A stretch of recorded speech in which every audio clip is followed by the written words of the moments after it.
Alors, bonsoir tout le monde. Bienvenue à cette réunion ordinaire et publique du Conseil municipal de ce 10 juillet 2023.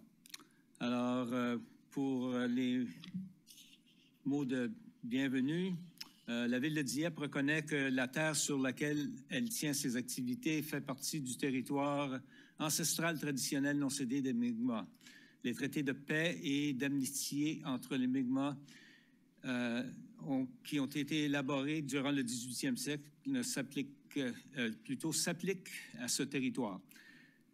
Les traités n'abordaient pas la cessation des territoires ou des ressources, mais reconnaissaient en fait le titre des Mi'kmaq et établissaient les règles concernant ce qui devait être des relations durables entre les deux parties.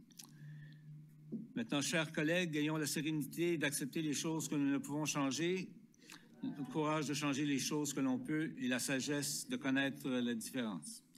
Alors, j'appelle la réunion à l'ordre et nous avons un quorum et conflit d'intérêts. Est-ce qu'on anticipe qu'il y aura un conflit d'intérêts pour la conseillère Le Boutillier? Le point 17.1, je pense. Au point 17.1, c'est bien ça. Alors, pour une proposition de l'adoption de l'ordre du jour, Monsieur le conseiller Lantaigne, qui est appuyé par le conseiller Brideau sur la question. Aucune question. Alors, ceux qui sont en faveur de la résolution, signifient-la par un oui. Oui. Contraire par un non. Alors, nous sommes maintenant... nous avons adopté l'ordre du jour et nous allons passer tout de suite à l'item 7, présentation, requêtes et pétitions. Et en débutant, comme toujours, avec une présentation de l'inspectrice Chantal Farah de la Gendarmerie royale qui est avec nous ce soir. Bonsoir. Bonsoir, Monsieur le maire, conseiller et conseillère. Comme mise à jour depuis la dernière réunion du Conseil, je tiens à vous informer que 2 individus ont été accusés de meurtre au premier degré en lien avec l'homicide d'un homme de 26 ans de Dieppe qui est survenu le 25 juin 2023. Le premier suspect, Brandon Patrick Leblanc, un homme de 29 ans de la région de Saint-Jean, a été accusé le 27 juin et il est cédulé de comparaître en cour provinciale de Moncton demain pour inscrire un plaidoyer.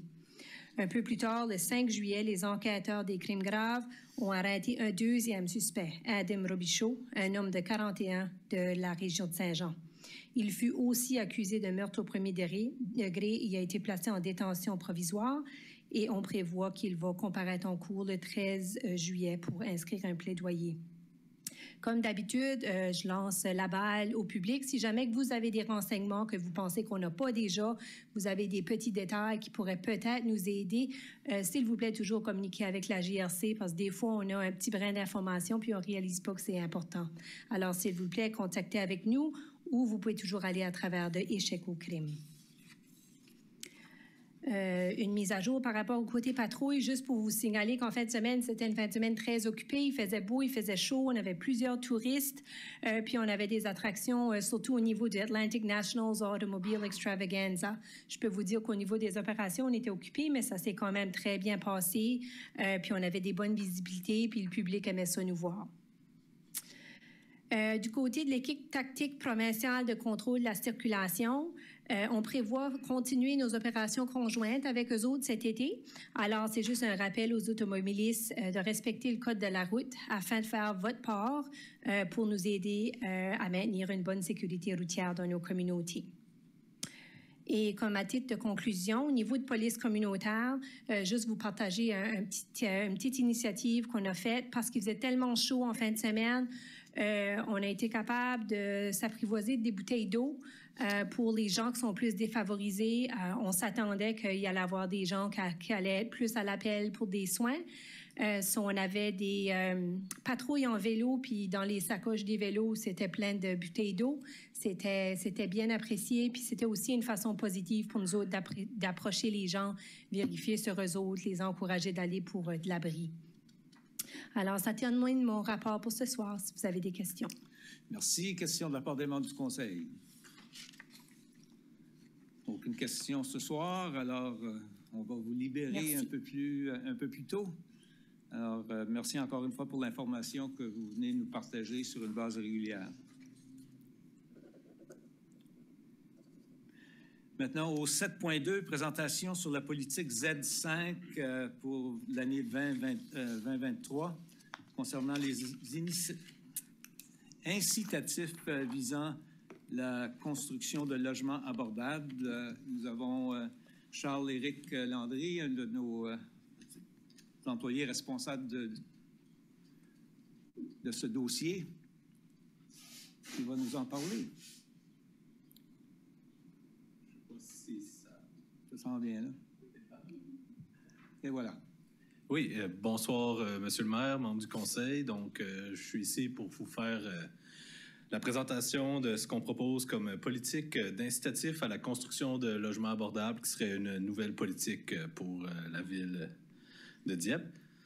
Donc, juste pour parler au niveau de qu'est-ce qui a été fait pour l'élaboration de la politique, bien, il y a eu un recensement de différentes politiques municipales sur le logement abordable qu'on retrouve dans la province avec différentes municipalités. On a, entre autres, vu l'exemple de Moncton au niveau des montants qui sont équivalents aux frais d'aménagement, qui était quelque chose qu'on trouvait intéressant.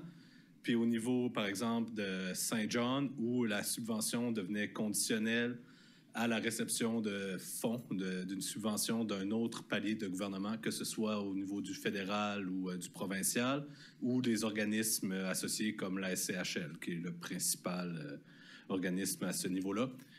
Ici, ce qui est proposé, il faut le garder en tête, c'est une mesure temporaire qui pourrait être bonifiée. On est en processus d'établir notre stratégie. On est dans une étude de besoins en logement, faire une stratégie en logement qui va pouvoir éventuellement amener à bonifier cette politique-là, si, dépendamment de qu'est-ce qui va être découvert dans l'étude de besoins en logement et de qu'est-ce qui va avoir nos objectifs au niveau de la stratégie de logement qui sera établie par après. Au niveau du contenu de la politique, pour passer rapidement, bien, il y a une introduction, un champ d'application. Au niveau de la politique en tant que telle, on parle de l'administration puis de la prise de décision, de l'abordabilité, les exigences minimales pour les projets, la préapprobation, l'inadmissibilité, la rétroactivité. Ce qu'on propose, c'est de le rendre rétroactif à janvier de cette année. Donc, des projets qui seraient déjà en cours pourraient déposer une demande. Puis au niveau des modalités de distribution des fonds, on a une section sur les montants de subvention, où là encore, on voit une généralité, puis ratio de logement abordable qui est requis, puis combien que ça équivaut en subvention. Au niveau des procédures de demande et d'examen, pour obtenir la dite subvention, les conditions d'octroi, puis l'administration et contact, donc qui contacter au niveau de la politique pour faire une demande ou pour des questions. Au niveau de l'abordabilité des logements, c'est juste pour un exemple. Ici, le principe, pour qu'est-ce qui représente un logement abordable, par exemple, au niveau de la SCHL, pour leur principal programme de subvention, qui est le FNCIL, le Fonds national de co-investissement en logement, un logement abordable serait 80% du loyer médian du marché. Donc, j'ai mis un petit tableau ici où on peut voir qu'à Dieppe, pour octobre 2022, selon la SCHL, un logement de 2 chambres, le loyer médian était de 1 120 $. Donc, 80% de ça représente 896 $ par mois. On peut voir qu'à Moncton, c'était 1 095, à Riverview, 975, le loyer médian. Puis pour la RMR de Moncton, donc la région métropolitaine de recensement, c'était à 1 075. Sur une période d'1 an, la différence d'abordabilité pour un logement à Dieppe, donc entre le loyer abordable et le loyer médian, serait d'environ 2 688 $. Donc, les implications financières, ici, on parle de remboursement aux subventions par rapport aux frais de permis d'aménagement construction. Pour un exemple, avec différents projets, puis les frais de permis, le nombre d'unités, on peut voir ici, par exemple, au 660 Centrale, il y a eu un permis pour 12 unités où les frais de permis représentaient 9 075 $. Ou dans l'autre extrémité, le plus gros permis pour des logements multilogement qui a été émis dans les dernières années, le 865 Gauvin pour 141 unités, ça faisait un frais de permis de 150 075 $. Donc, si on met, selon la politique, un minimum de 30 d'unités abordables, on peut voir sur 141 unités, il y aurait 42 unités abordables, pardon. Ou pour 71 unités, il y aurait 21 unités abordables, le minimum pour être admissible au programme. Donc, voilà pour la présentation. Merci. Question de la part des membres du Conseil. Madame Boudreau. Merci, Monsieur le maire. Merci beaucoup pour la présentation. C'est excellent. J'espère que ça aura un impact positif dans notre région. J'ai une question par rapport à ce qu'on avait fait comme étude sur les loyers médians puis les loyers abordables. On voit qu'à Dieppe, le loyer médian est plus haut que dans les autres municipalités du Grand Moncton. Donc, je vois qu'il y a une différence entre chacune des villes, qu'est-ce qu'est la notion de logement abordable chez nous. Mais pourquoi il y aurait une différence au niveau du prix de loyer abordable à Dieppe versus Moncton ou Riverview? Est-ce que ça ne devrait pas être comme la même notion pour les trois? Dans ce cas-ci, le loyer abordable a été défini selon la définition de la SCHL, qui prend 80 du loyer médian du marché. Donc, comme le loyer médian du marché est un petit peu plus élevé, par exemple, à Dieppe qu'à Moncton, 80 de ça va être encore un petit peu plus élevé pour le loyer abordable. Le loyer est considéré abordable par rapport à la situation géographique. Donc, ici, c'est les limites de la ville de Dieppe en tant que telle. Donc, c'est vraiment 80 du loyer médian sur le secteur de la ville de Dieppe, dans ce cas-ci. À la fin des temps que tu habites à Dieppe, à Moncton, le coût de la vie est le même, tu sais, de vivre ici. Donc, c'est pour ça que je me demandais, est-ce que quand on va implémenter des logements abordables, est-ce que ça devrait pas être est-ce que ça va être selon le prix du Grand Moncton ou ça va être vraiment juste Dieppe? C'est ça. Nous, en fait, ce qu'on propose, c'est de se rattacher aux différents programmes. Donc, pour approuver à la subvention, il faudrait qu'un projet soit déjà approuvé par exemple, pour une subvention au niveau de la SCHL ou de l'habitation de Nouveau-Brunswick. À ce niveau-là, on utiliserait les mêmes définitions que eux. Donc, si le logement est considéré abordable par la SCHL, puis comme l'autre objectif d'utiliser ces programmes-là, l'approbation de ces programmes-là, c'est que justement, eux sont équipés à faire les suivis sur l'abordabilité sur plus qu'une année. Quand on pense, par exemple, au FNCIL, d'où cette définition-là vient, c'est des prêts hypothécaires garantis sur 20-25 ans. Eux font des suivis pour que sur toute cette période de temps-là, pour pas que le contrat soit résilié, que ça continue à être abordable sur cette période de temps-là. Donc, nous, on peut se fier un peu sur leur définition de logement abordable. Ça nous amène aussi des garanties que dans le temps, ces logements-là vont demeurer abordables. OK. Puis, j'avais une autre question, c'était par rapport à... Est-ce qu'on connaît, comme une fois construit ces logements abordables-là, qui a accès à ces logements? Est-ce qu'il y a comme des priorités pour certains groupes, comme des familles monoparentales, ou est-ce que ou c'est ouvert comme à tout le monde, le premier qui a accès au logement abordable? Ça, encore là, ça va dépendre des différents programmes. Il y a certains des programmes qui sont plus spécifiques, justement, que ce soit à la SCHL ou au gouvernement provincial, qui vont vraiment cibler des clientèles spécifiques. Nous, ce qu'on a proposé ici, c'est vraiment quelque chose pour agir rapidement, pour financer le logement abordable rapidement, mais tout en étant efficace. Ce qu'on veut quand même, c'est justement, puis ça revient avec la question de la stratégie de logement sur laquelle on travaille avec l'étude de besoins en logement, où on va pouvoir identifier peut-être des clientèles spécifiques, où on va pouvoir après ça bonifier cette politique-là. Ça, c'est vraiment une première action qu'on implémente dans ce cas-ci. Merci. C'était vraiment pour comprendre, comme je sais qu'on parle de notre initiative ici, mais comprendre aussi qu'est-ce qui se passe dans les autres programmes et qu'est-ce que ça va affecter ici. Ouais. Oui. Puis juste pour rajouter là-dessus, dans différents cas, puis avec les discussions que j'ai pu avoir avec des représentants, entre autres, de la SCHL, Le fait d'avoir la participation du gouvernement municipal, ça aide déjà à avoir accès aux fonds pour différents programmes de leur côté. Donc, le fait de participer, ça devrait pouvoir aider le développement aussi, puis l'accès à des subventions de leur côté. Parfait, merci. Merci. Autre question? Non? Alors, merci pour la présentation. Je ne vois pas d'autres questions de la part des membres du Conseil. Alors, on va voir, on est content de voir le dossier avancé. Puis je sais que je compte sur notre personnel pour ça.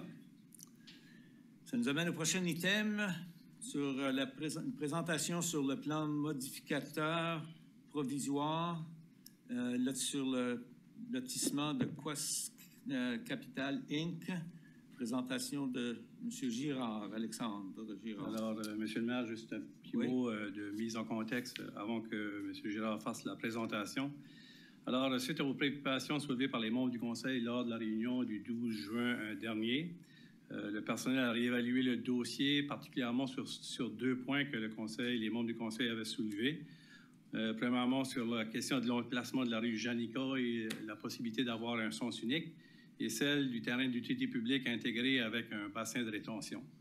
Alors, afin de mieux vous aider à comprendre le processus utilisé par le personnel, nous vous présentons les démarches entourant l'analyse de cette demande d'approbation d'un plan de lotissement et de clarification sur certaines questions posées par les membres du Conseil lors de la réunion du 12 juin dernier. Alors, Alexandre et certains membres de l'équipe vont vous faire une petite présentation sur le processus et que vous puissiez capter un peu la démarche et aussi des précisions sur les 2 points et du pourquoi on est de nouveau ce soir à l'agenda.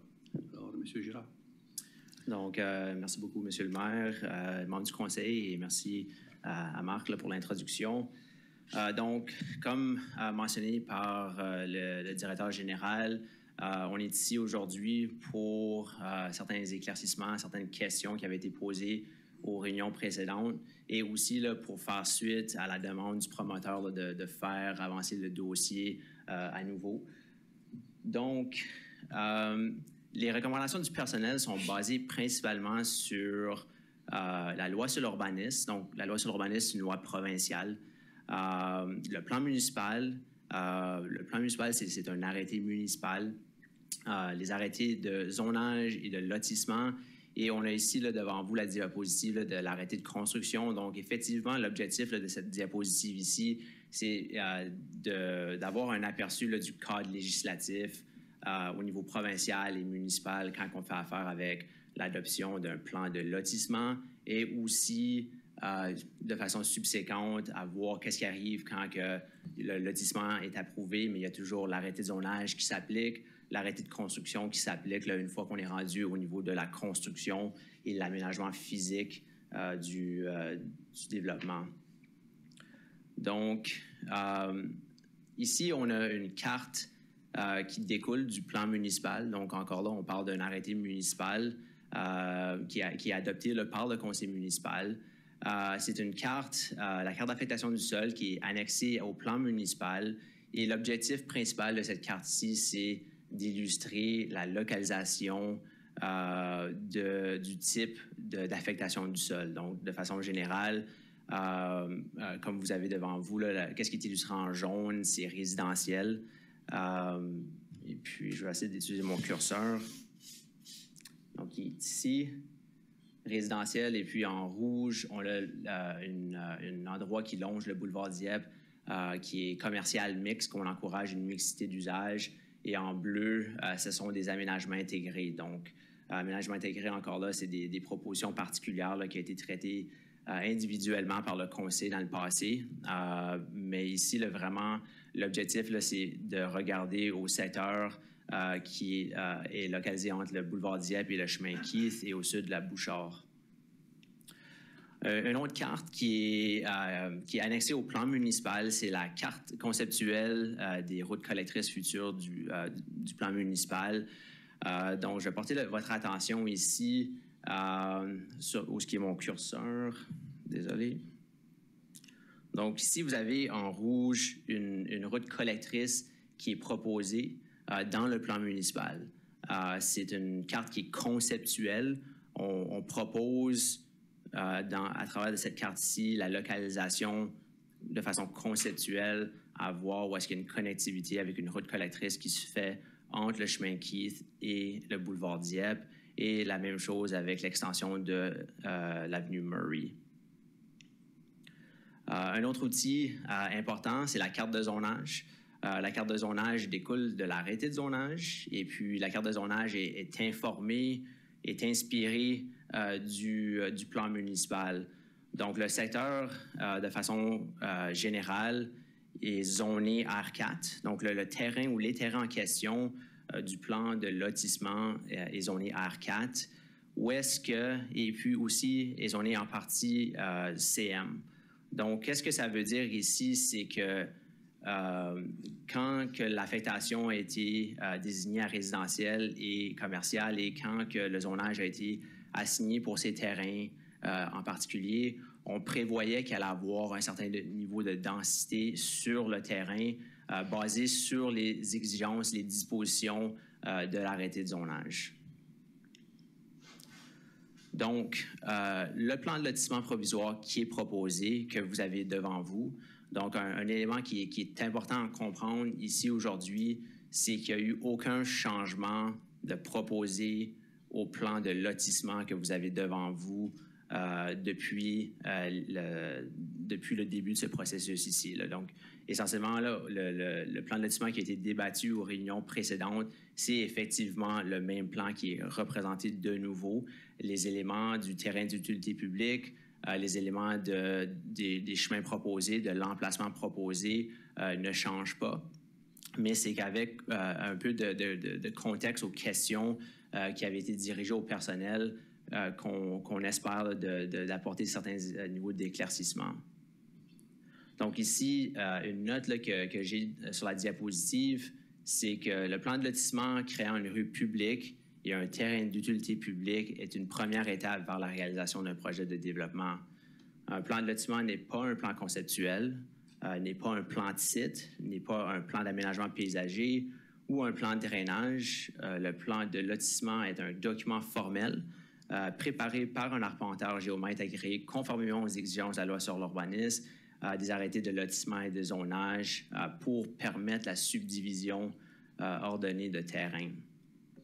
Le but du plan de lotissement n'est pas d'identifier l'emplacement précis des futurs bâtiments, stationnement, entrée de stationnement, ni le niveau de densité résidentielle prévu, mais de s'assurer que les terrains créés par le dit plan de lotissement sont propices pour accommoder un développement futur en respectant les arrêtés de lotissement en vigueur et l'arrêté de zonage, bien sûr. Il est à noter que sans un plan de lotissement qui crée des rues publiques et des terrains d'utilité publique, les grands terrains qui ont un potentiel de développement ne pourraient pas être développés comme le prévoit le plan d'aménagement municipal et l'arrêté de zonage. Donc, un élément qui avait été mentionné dans les réunions précédentes, mais un élément particulier qui avait été traité par le comité consultatif en matière d'urbanisme, c'est la question de l'emprise de la rue, puis particulièrement l'emprise de la rue Origine. Donc, comme je l'avais mentionné dans les diapositives précédentes, le plan municipal prévoyait une route collectrice pour venir se connecter entre le chemin Keith et le chemin et le boulevard Dieppe. L'élément clé qui avait été traité lors des réunions précédentes du CCU, c'était la question de la largeur de l'emprise de la rue Origine. Donc, à l'intérieur de notre arrêté de lotissement, on a une distinction qui se fait entre une route collectrice mineure et une route collectrice majeure.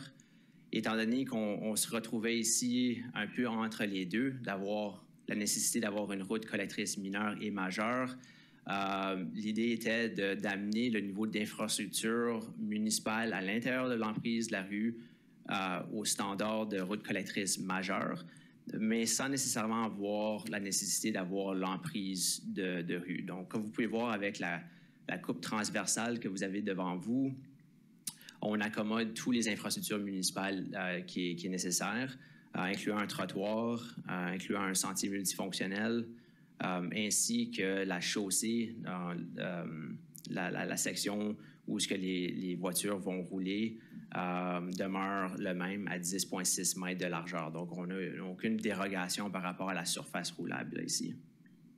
Donc, encore là, à noter que c'est une décision qui avait été prise par les membres du CCU de réduire l'emprise de 25 à 21 mètres. Ça avait été supporté par le personnel. Donc, développement et le niveau de densité prévu. Donc, encore là, comme j'ai mentionné, la zone R4 prévoit un niveau de densité par l'entremise des exigences de la zone R4. On peut y retrouver des maisons en rangée, des habitations multifamiliales ainsi que des garderies.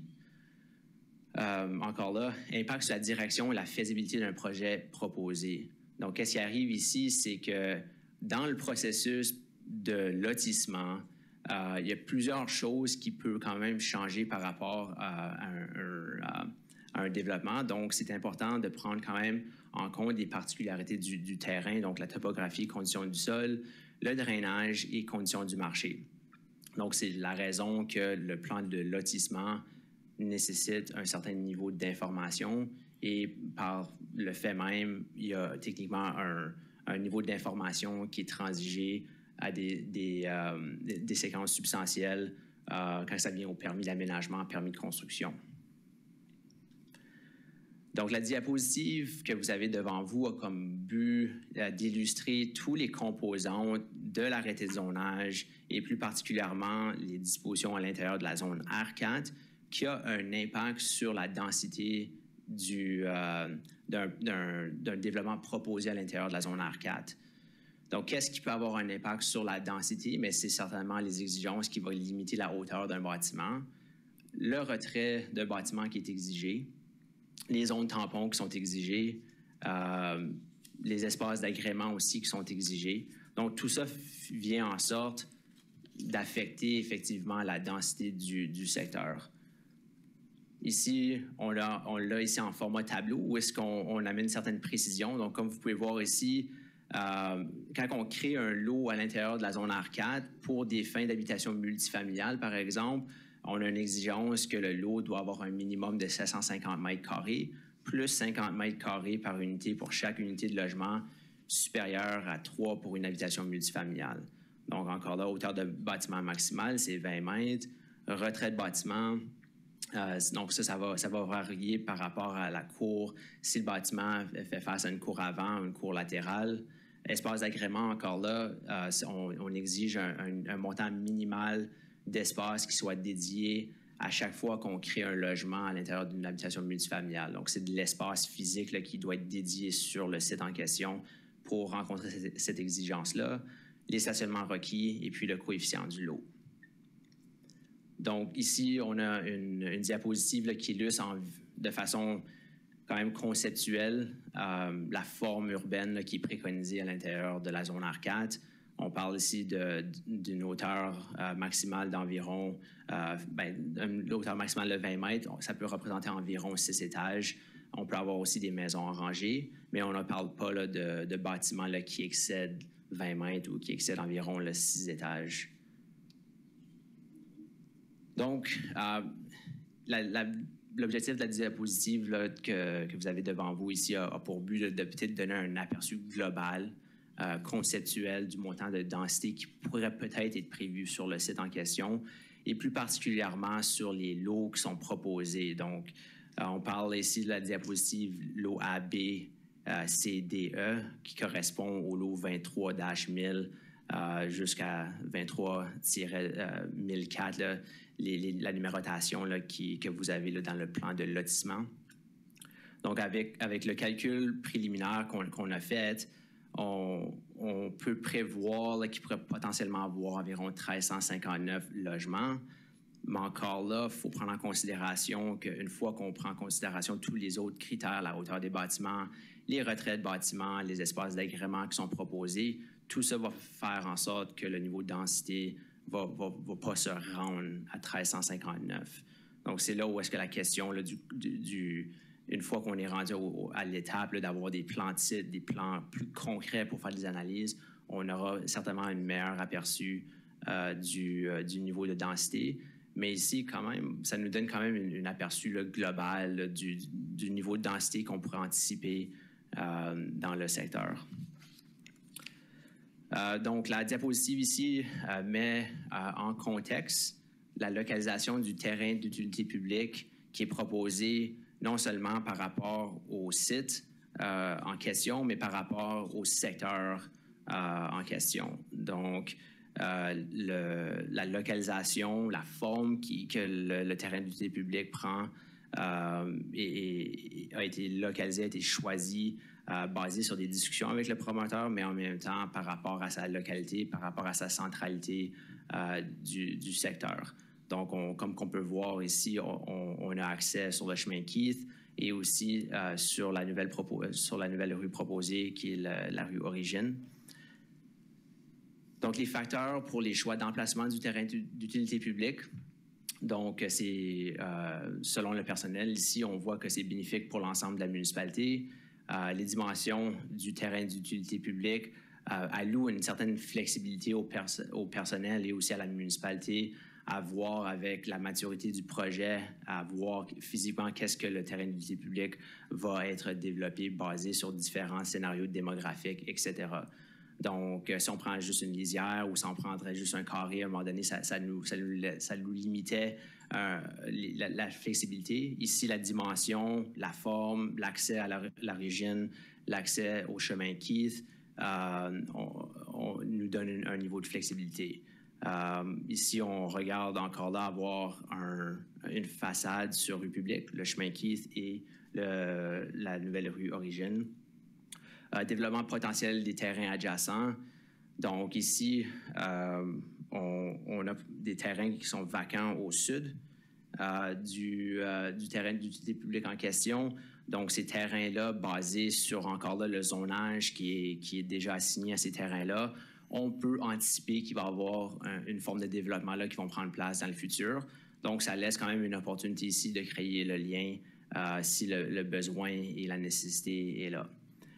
Donc, et puis aussi, la localisation, la forme s'aligne avec les plans directeurs de la municipalité, certainement par rapport aux plans directeurs de parcs et sentiers. Donc, facteur déterminant l'utilisation d'un terrain d'utilité publique. Donc, encore là, cet exercice-ci se fait par le personnel une fois que environ 75% du lotissement est habité.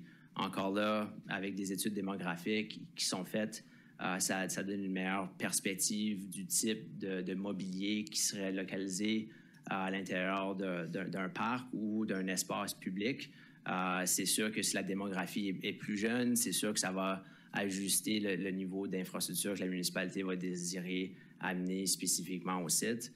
La proximité et connectivité des parcs et espaces verts existants. Encore là, on mentionne l'étude démographique.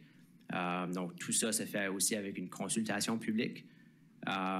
Et puis, on se réfère ici aux classifications de parcs ou de types de parcs dans le plan directeur de parcs et sentiers. Donc, c'est un plan directeur qui a été adopté par le conseil. Et puis, le personnel se fie sur ces classifications de parcs afin de faire une détermination une fois que l'opportunité est présente. Sur la question du bassin de rétention et d'intégrer un bassin de rétention à l'intérieur du terrain d'utilité publique, donc encore là, cette initiative-là ou cet aménagement-là respecte le plan directeur de parcs et sentiers. Donc, on a des dispositions qui se retrouvent à l'intérieur du plan directeur de parcs et sentiers qui mentionnent c'est quoi les éléments clés pour bien intégrer un bassin de rétention qui donne quand même un élément naturel à l'intérieur d'un terrain d'utilité publique. On parle ici d'adopter ou de suivre la question de sécurité des utilisateurs est toujours la priorité pour la municipalité. Et puis, on applique certainement les meilleures pratiques de conception. Sur la question de la rue Janica, et plus particulièrement sur la question du sens unique. Donc, encore là, la rue Origine a été identifiée comme une route collectrice. La rue Origine, essentiellement, vient sur le plan de lotissement qui est proposé, vient se connecter directement au tronçon de la rue Janica qui est existante pour faciliter la connectivité. Le dossier peut évoluer lors de différentes phases. Donc, ici, c'est la raison pourquoi une évaluation complète par une tierce partie pour voir la possibilité d'un sens unique va se faire dans une étude ou dans un exercice subséquent. Parce que si jamais que le conseil désire de faire en sorte que la Janica devienne une rue à sens unique, basée sur les informations qui seraient présentées devant vous avec cette étude ici, ceci nécessiterait une modification à un autre arrêté municipal. Donc, ce n'est pas à l'intérieur de cet exercice ici qu'on doit prendre en considération la question du sens unique. Encore là, c'est certainement un travail qui peut être fait au niveau du personnel. Et certainement ici, comme mentionné, on pourrait faire recours à des experts conseils pour guider la discussion et de venir en faire des propositions au conseil si jamais que c'est le désir du conseil d'aller dans cette direction-là. Donc, ceci conclut ma présentation. On est disponible pour répondre à des questions. Voilà. Question de la part des membres du conseil.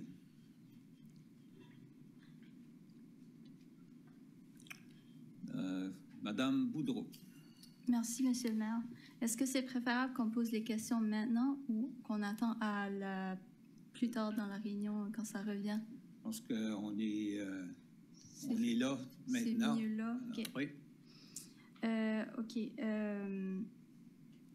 Par rapport à la route collectrice, la rue Origine, pour l'instant, on n'a pas l'intention d'ajouter un feu de circulation. C'est pas à cette étape-là qu'on mettrait un feu de circulation sur le boulevard Dieppe, sur cette rue-là. À ce point-ci, je peux essayer de répondre si jamais que... Peut-être on va référer à Mme Spencer. Ouais. Mme Spencer. Merci, Monsieur le maire. Donc, comme il est le cas pour les autres rues qui aboutissent sur le boulevard Dieppe, on fait régulièrement des évaluations par rapport au flux de circulation. Donc, lorsque celui-ci augmente et les feux sont mérités, on budgète pour et on procède à l'installation des feux. Donc, à cette étape ici, il ne serait pas installé tout de suite, mais aussitôt qu'il serait requis, on pourrait procéder à l'installation. OK, parfait. Deuxième chose, c'est, je ne sais pas comment long que la période va être, on va dire, du développement des différents lots, mais est-ce qu'on va s'assurer qu'on va pouvoir suivre le plan de transport en commun parce que j'imagine qu'il va y avoir une forte densité, puis on voudra essayer de réduire l'impact des voitures sur la route, le boulevard Dieppe. Est-ce que ça va suivre ça? Parce que notre ville grandit, puis... Ouais. Je laisserai mon collègue Luc répondre à la question. Monsieur Richard. C'est une bonne question. Donc, tel qu'on vous l'avait présenté avec le plan de croissance du transport en commun, on envisage du service sur le boulevard Dieppe dans un avenir assez rapproché. Là, on parle d'1 an à 2 ans. Donc, tout dépend également de la capacité d'aller acquérir de nouveaux véhicules. Donc, avec le développement qui va se faire, ce qui va prendre quand même un certain temps, je pense qu'on va être là plus tôt que tard. Oui, peut-être qu'on pourra analyser aussi le fait de pouvoir passer l'autobus sur cette rue-là aussi. Ça fait partie des analyses, je pense, avec l'avenue Lakeburn qui rejoint la Lorette maintenant, des discussions qu'on avait eues, oui. OK, merci. Merci. Madame Godbout. Merci, Monsieur le maire. Au niveau du bassin de rétention intégré au terrain d'utilité publique, le deuxième point que tu soulèves là, c'est la sécurité des utilisateurs est toujours la priorité. Est-ce que tu pourrais me donner un exemple dans le plan existant d'où est-ce qu'on voit ça refléter? Dans le plan directeur? Oui, le plan de lotissement, là, où est-ce qu'on voit cette intention-là reflétée? À ce point-ci, le plan de lotissement, on ne discute pas, on n'illustre pas physiquement les éléments physiques du développement du bassin de rétention. C'est sûr qu'une fois que ça devient un terrain d'utilité publique, que l'exercice au niveau municipal fera en sorte que si ça devient un terrain qui est accessible, que le terrain ou le bassin de rétention sera aménagé de façon sécuritaire.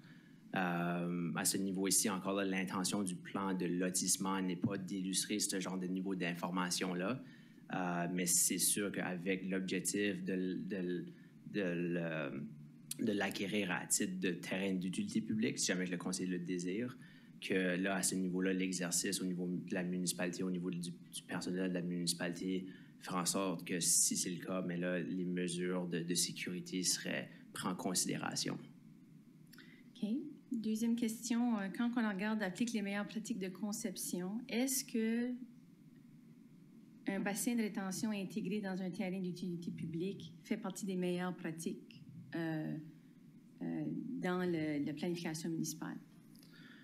Je peux peut-être laisser mon collègue, M. Bourque, répondre à la question des meilleures pratiques qui existent. De ma connaissance du plan directeur, c'est sûr qu'il est intégré dans le plan directeur, donc il y a quand même une certaine reconnaissance que intégrer on parle en guillemets là, des natural features, si on veut, à l'intérieur d'un terrain d'utilité publique, fait en sorte que c'est quand même reconnu d'être un élément qui vaut la peine d'être intégré à l'intérieur d'un terrain d'utilité publique. À ce niveau-là, quoi d'autre qui peut être fait? C'est quoi les meilleures pratiques? Encore là, le plan directeur énumère c'est quoi les meilleures pratiques. Mais Raymond... Oh, OK. OK. Oui, fait que ma question était juste, est-ce que intégrer un bassin de rétention avec le terrain d'utilité publique est effectivement une meilleure pratique qu'on promouvoit dans les municipalités? Bien, dans notre plan directeur, on dit dans le cas d'un bassin naturalisé, ça amène des opportunités d'observation de la flore, la faune. C'est tout dans son aménagement. Est-ce qu'on va vouloir intégrer un sentier autour du site au complet, mettre des bancs, ainsi de suite? Est-ce qu'une clôture sera mandatée selon la profondeur du bassin? C'est possible. D'ailleurs, dans le plan, la question de clôture, on préfère des parcs sans clôture, mais lorsque nécessaire, on le fait. D'ailleurs, il y en a un qu'on a évalué dernièrement, qu'on va ajouter une clôture, pas à faire avec un bassin, mais on regarde ça régulièrement. On a des exemples déjà existants dans la municipalité. On a le parc Rotary Saint-Anselme, où est-ce qu'on a des étangs. On a près du centre aquatique, Doreen, Boulevard Dieppe, dans ce coin-là, est-ce qu'on a des bassins de rétention. Là, c'est sûr, c'est avec des sentiers. Et puis aussi, en regardant un terrain là, on parle de 1,4 acres, avec possibilité de peut-être l'agrandir avec les développements adjacents dans le futur. Ça nous donne des opportunités d'aménager une aire de jeu, disons, pas tout près de l'étang, mais un peu plus loin. C'est toutes des choses qu'on verra lorsque le temps de la conception va se faire. Mais il faut dire aussi que le plan a été adopté en 2015. On n'a pas fait de nouveau PAC, ça fait 7 ans. Alors, c'est des choses à regarder maintenant, de quelle manière qu'on peut intégrer ce bassin-là dans cette aire-là. Et puis, plus grand qu'est le terrain, plus d'opportunités que ça nous donne. Et le bassin est un pourcentage du terrain. Fait, on voit une opportunité là. Il faudra travailler sur de la conception à un moment donné et voir qu'est-ce qui est le meilleur usage qu'on peut s'y faire. Merci. Merci, M. Thibodeau. Merci, M. le maire. Quand je regarde la configuration de toutes les rues qui sont proposées, est-ce qu'on sait lesquelles de ces rues-là qui vont être créées en premier? Parce que je me dis, pour la rue Janica, si les autres rues sont faites avant la rue Janica, il n'y a personne qui aurait intérêt à passer par la rue Bouchard pour venir dans ce complexe-là. Alors, je pense que ce serait peut-être une bonne idée de commencer les autres rues avant celle-là. Suggestion. Merci pour la question. C'est une bonne question. Je pense que c'est probablement une question que quand même des membres du public seraient intéressés à savoir. Nous, de façon générale, encore là, c'est essentiellement une question du marché. Ça va dépendre du promoteur. Ça va dépendre où est-ce qu'il va vouloir commencer son projet, comment rapidement il va être en mesure de le développer basé sur les forces du marché. Idéalement, ce serait un projet qui viendrait puis de façon assez rapide, puis qui pourrait compléter tous les phases pour avoir une bonne connectivité. À ce niveau-ci, on n'a pas la réponse pour vous. Le promoteur est ici aujourd'hui. Je ne sais pas s'il veut se prononcer sur ça, mais à ce niveau-là, je veux juste quand même être clair avec vous que ce n'est pas nécessairement quelque chose là, que nous, on peut exiger basé sur le processus-ci qu'on a devant vous, là. Je comprends. Merci. Merci. Autre question de la part des membres du Conseil? Aucune autre question? Peut-être question du public, tant qu'à y être. Si vous avez des questions, c'est peut-être le meilleur temps maintenant. Et ou le développeur. Ou le développeur, évidemment.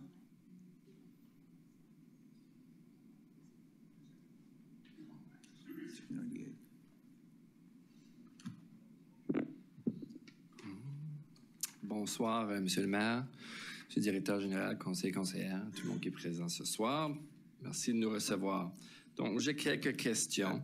Juste pour la forme, votre nom. Ah oui. Excuse-moi.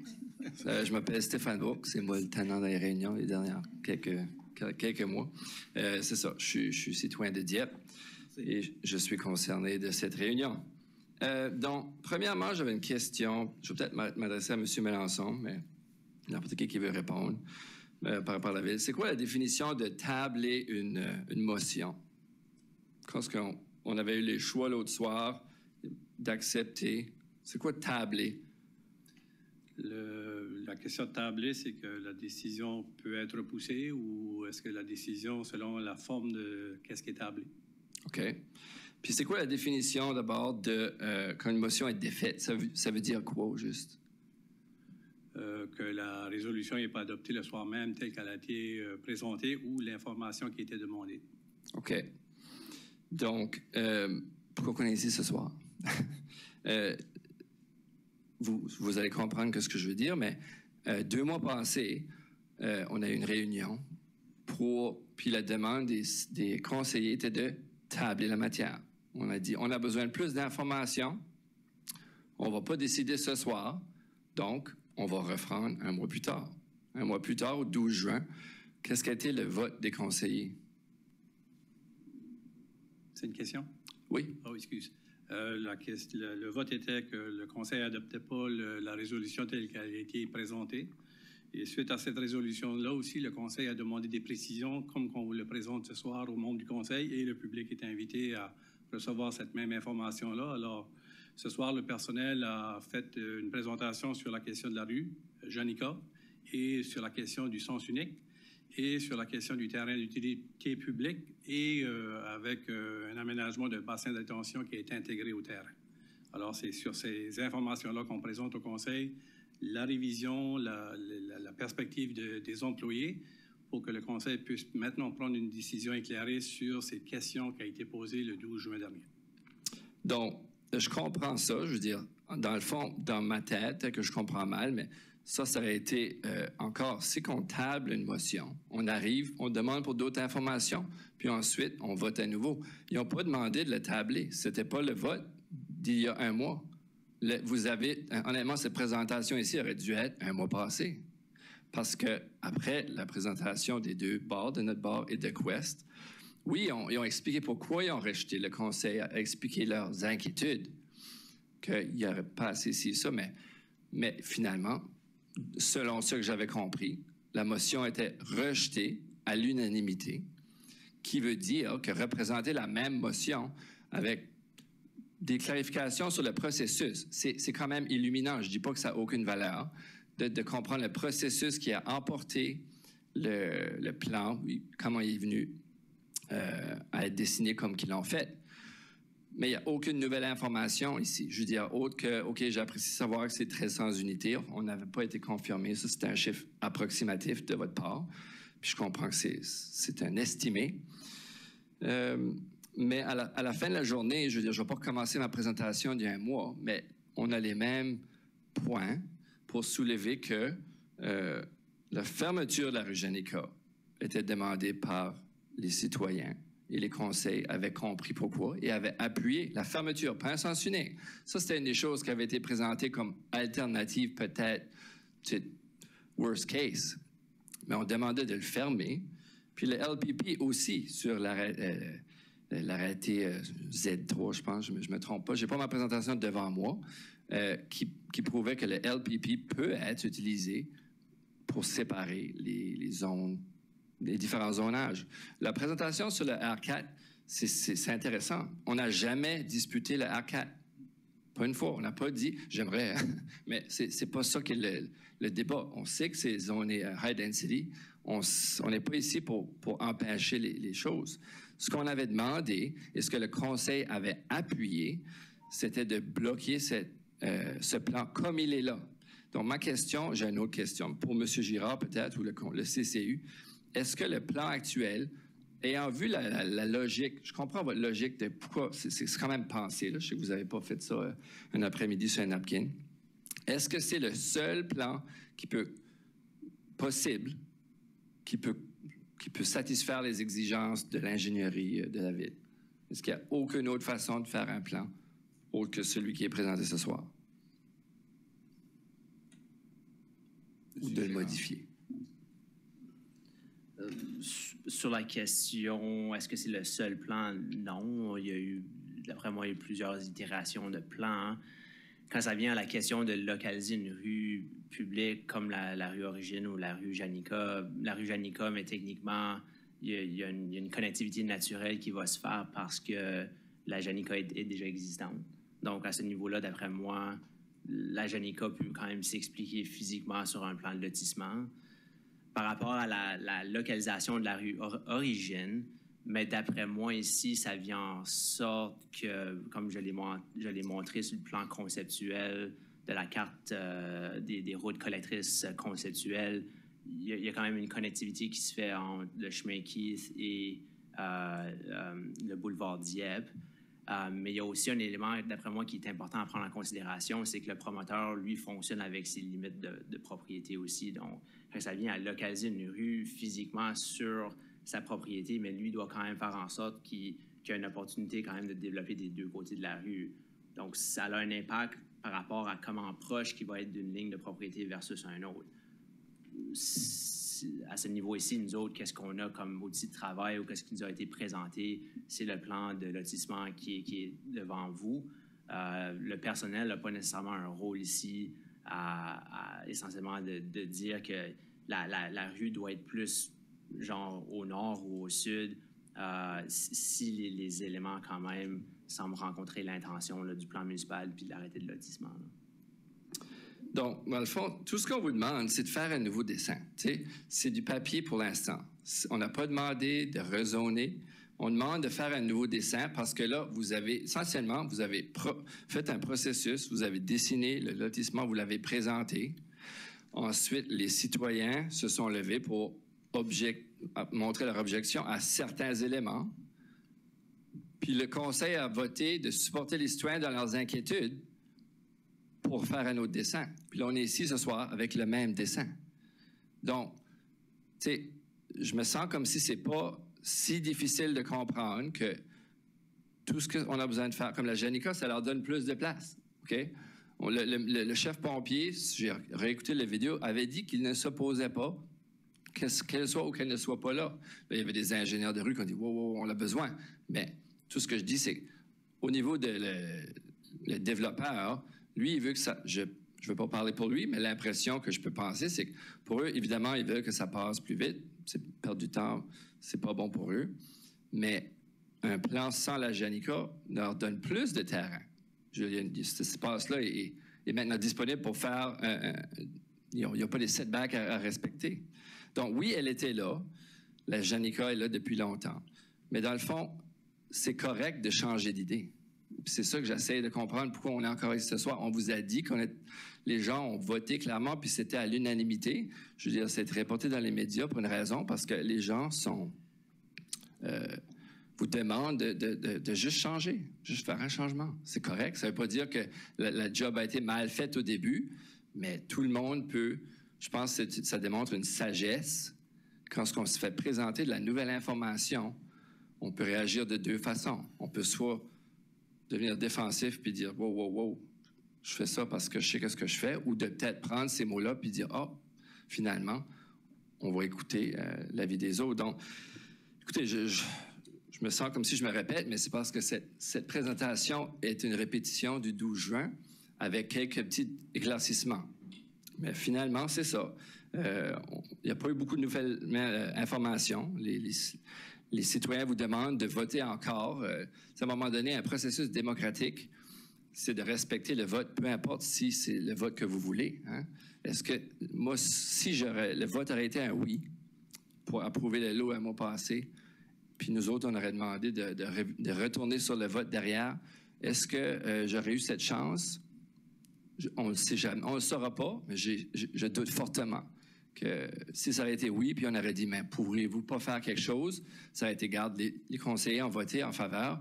Malheureusement, vous devez l'accepter. Donc, je ne vois pas pourquoi c'est différent dans l'inverse. Donc, s'il vous plaît, votez encore contre, puis arrivez-nous avec un nouveau dessin pour finalement montrer que vous écoutez à vos citoyens. C'est tout. Merci pour votre présentation. Est-ce qu'il y a d'autres questions?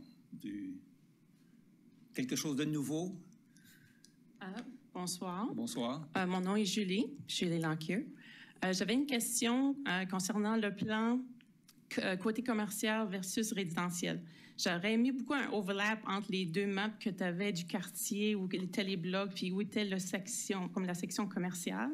Tu as mentionné garderie. Est-ce que vous avez des plans d'avoir plus de commercial?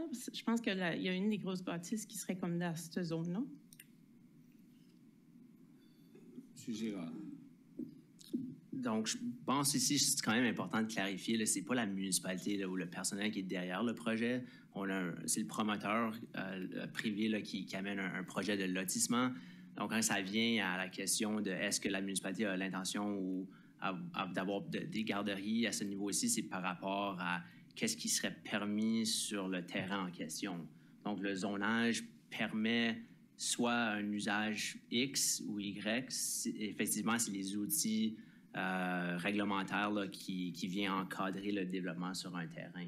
Donc, je n'ai pas la réponse à voir si le promoteur aimerait aménager des garderies, mais c'est sûr qu'avec le zonage R4, puis même avec les autres portions de son terrain zoné CM, il pourrait effectivement aménager une garderie. Là. Okay. J'espère que ça répond un peu à ta question. C'est juste la présentation, il y avait un gros focus sur les résidences. Oui. Combien de personnes seraient là? Il n'y avait pas d'informations sur le côté commercial. C'est ça. Puis ça l'arrête dans le coin commercial aussi. Je me demandais s'il y avait plus d'informations sur ce côté-là. C'est ça. Donc, à ce niveau ici, le personnel n'a pas nécessairement reçu des plans de site ou des propositions formelles d'aménagement sur le niveau commercial. Là. OK. Puis la deuxième question, c'était côté boisé. Ce que j'avais compris, c'est qu'il y aurait peut-être un potentiel d'avoir un peu plus de boisé entre notre quartier sur la rue Bouchard et puis le nouveau quartier à l'arrière pour aider à couper un peu le bois, le bruit, parce que ça va être assez bruyant, beaucoup de résidences comme ça, très proches. Je me demandais, est-ce que le coin que vous avez mentionné qui était un peu plus loin comme un triangle, est-ce que c'est ça votre allocation de boisé ou est-ce que je confus les différentes choses? Monsieur le maire, peut-être que si le groupe de Quest veut confirmer la correspondance qui a été envoyée sur l'engagement du 12 juin, que vous vouliez vous engager à avoir une zone de tampon 9 mètres, plantation d'arbres, hauteur d'édifice. Alors, vous avez confirmé par écrit qu'est-ce que vous avez présenté le 12. Alors, ça vous revient si vous voulez le réaffirmer.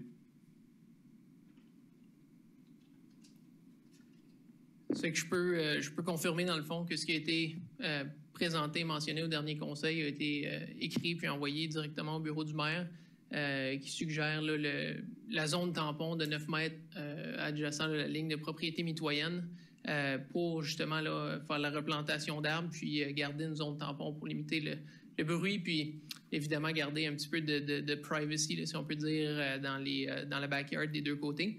On a aussi présenté dans cette lettre-là qu'on s'engageait à garder la hauteur maximum des immeubles le long de la propriété mitoyenne à 4 étages plutôt que 6 étages. Ça fait qu'on a tout simplement confirmé ce qu'on avait dit qu'on ferait de façon plus officielle pour montrer qu'on est de bonne foi, puis qu'on va considérer nos voisins.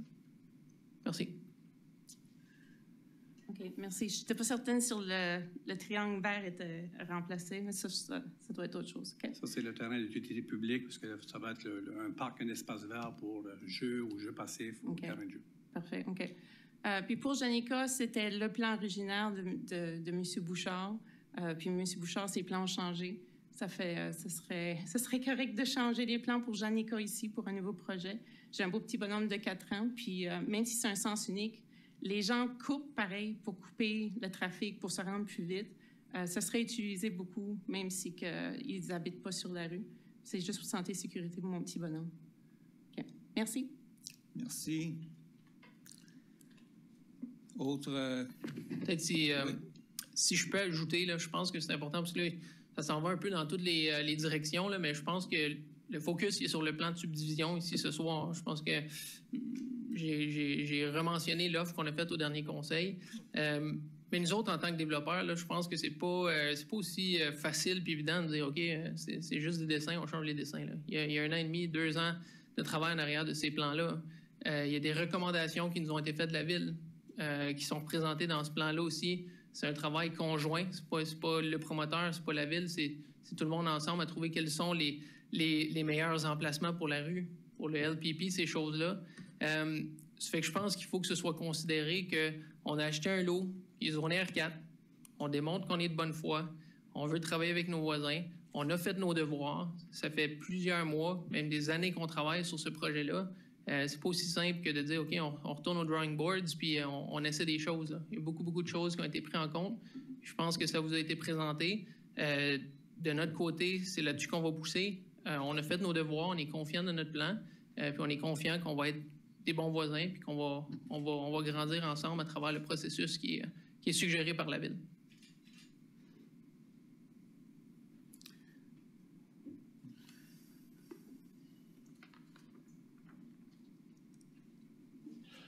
Alors, oui, quelqu'un d'autre?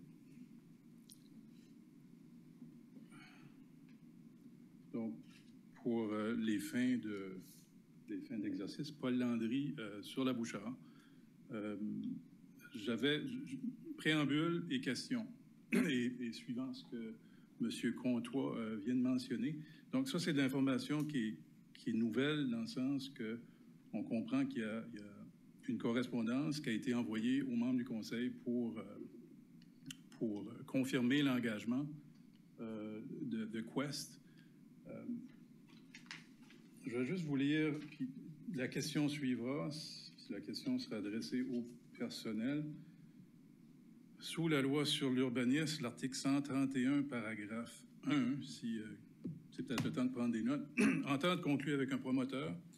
Lorsqu'un promoteur propose d'établir à l'égard d'un aménagement des conditions qui viennent s'ajouter à celles qu'exige un arrêté de zonage et aussi, plus loin, un arrêté de lotissement, ça indique que le Conseil peut conclure une entente avec le promoteur pour assurer l'exécution de ces conditions.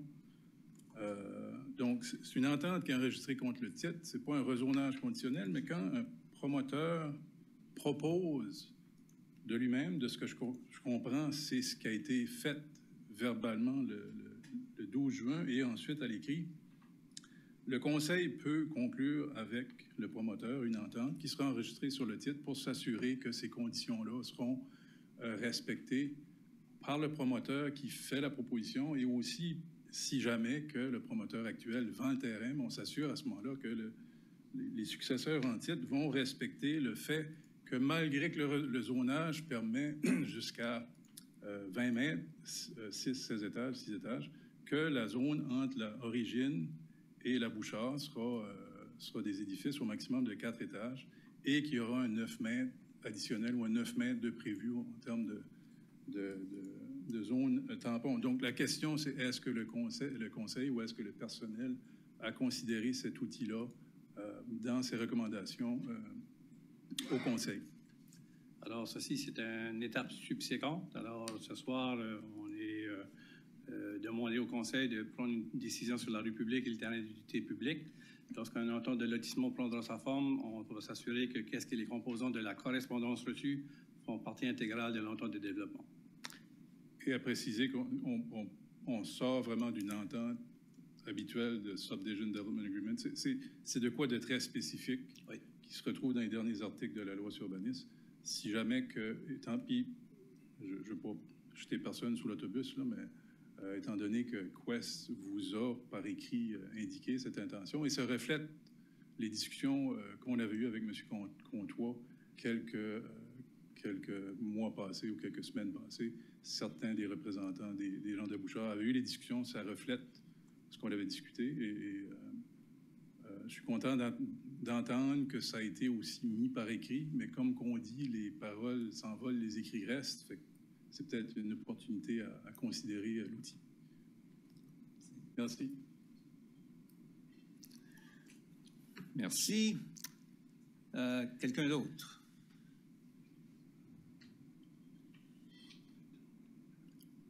Non? Alors, sinon, oui. Ceci, on nous a partagé et précisé des précisions qui avaient été demandées par les membres du Conseil. Le personnel a travaillé avec les outils adoptés par le Conseil municipal. Et tout à l'heure, vous serez en position de prendre une décision sur la directive au sujet 10.7.1. Merci. Merci. Alors, on va continuer avec l'adoption du procès-verbal de la réunion du 26 juin dernier. On va avoir une proposition du conseiller M. Brideau, et qui est appuyée par la conseillère Leboutillier sur la question. Aucune question? Ceux qui sont en faveur de l'adoption du procès-verbal de la réunion du 26, signifiez-le par un oui. Oui. De l'avis contraire par un non. Alors, le procès-verbal de la réunion du 26 juin est accepté tel que présenté. Maintenant, du côté des motions, mémorandums et nominations, du côté de l'administration, au 10.1, ratification de directives adoptées à huis clos. Monsieur Melançon. Alors, périodiquement, on rend des directives publiques. Alors, ce soir, on en a 6. Premièrement, des nouveaux postes qui étaient engagés pour 2024, qui ont été autorisés pour débuter au cours de l'année 2023, le poste de technologue de l'information, et aussi le service de gestion de l'environnement avec l'arrêté sur les arbres qui a été adopté. Alors, le Conseil avait adopté ceci durant le mois de mars. Alors, on rend ceci public. L'autre sujet, par la suite, autorisation signature d'entente de développement, partage des coûts. Alors, le projet de immeuble perfection envisage la construction de lotissement Jardin Beau-Soleil, unité 7, qui nécessite une connexion à la rue Champion entre la Yvonne et la Mélanie. Alors, la Ville s'engage à payer 50% des frais parce que ça fait partie de l'emprise et la Ville est propriétaire de cette façade-là pour un montant de 75 000 maximum plus TVH. Le point 4, qui est l'entente de partenariat avec le YQM. Alors, on a développé une entente de 2 ans avec le groupe pour l'édition 2023-2024. Les éléments clés de l'entente, c'est on va procéder avec une étude d'impact économique pour voir qu'est-ce que les réels retours à la municipalité et à la région. On va débourser les frais de service de la GRC pour des raisons que la sécurité publique revient la responsabilité en partie à la municipalité. On est responsable de la logistique et du nettoyage du site Musicard. Et aussi, on va travailler avec le promoteur pour la promotion et le partenariat avec une scène communautaire sur la Ligue Country. Et cette année, l'entente stipule également que c'est un événement de 3 jours, du jeudi au samedi. Le point 5, accord de service, terrain multisport avec la province du Nouveau-Brunswick, avec le terrain synthétique qui a été aménagé en arrière de l'école Mathieu-Martin. On a une entente de 25 ans avec une possibilité de renouveler pour un autre 25 ans avec la province.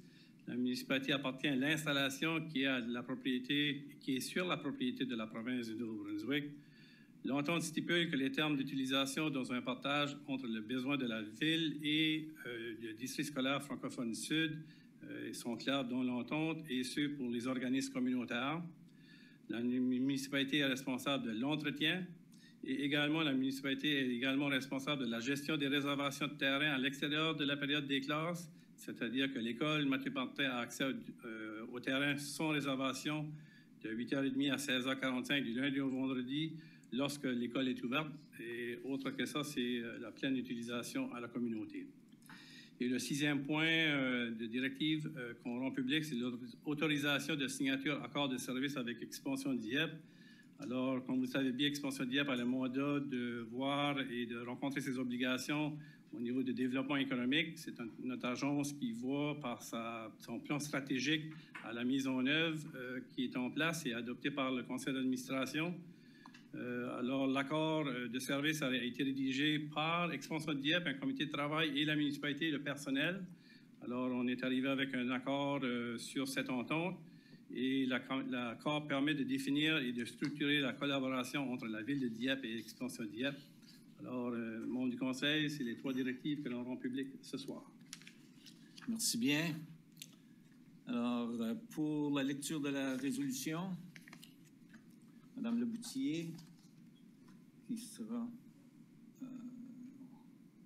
Madame Leboutillier, voilà. Merci, M. le maire. Que le Conseil ratifie les directives adoptées lors de la réunion du Conseil tenue à huis clos portant sur les sujets suivants. 1. Nouveau poste service des technologies de l'information adopté le 13 mars 2023.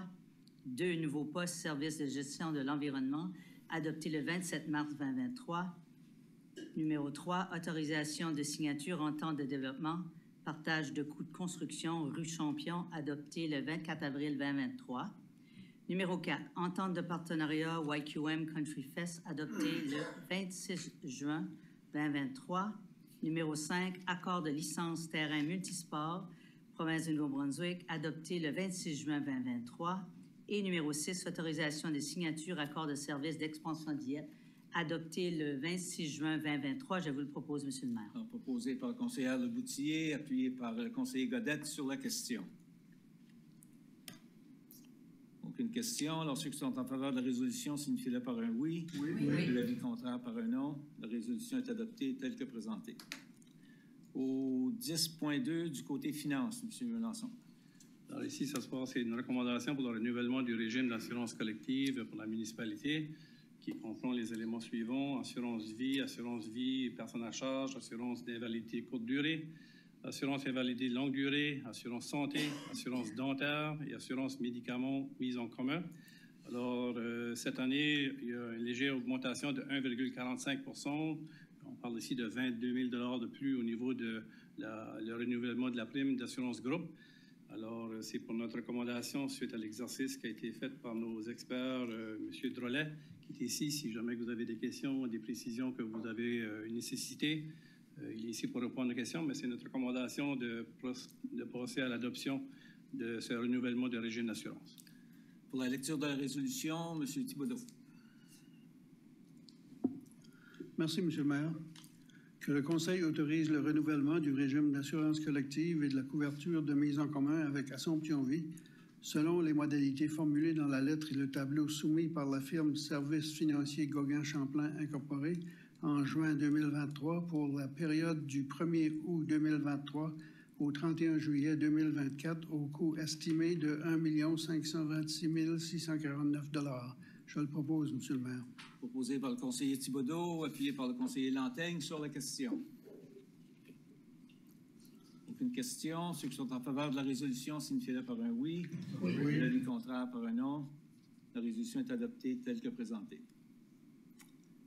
Au 10.3, gestion de l'environnement. M. Melançon. Alors, en 2014, par l'entremise de la Fédération canadienne des municipalités, qu'on appelle communément l'FCM, on avait adhéré au programme de partenariat pour la protection du climat, qui est 5 niveaux de certification pour de réduire l'émission des gaz à effet de serre.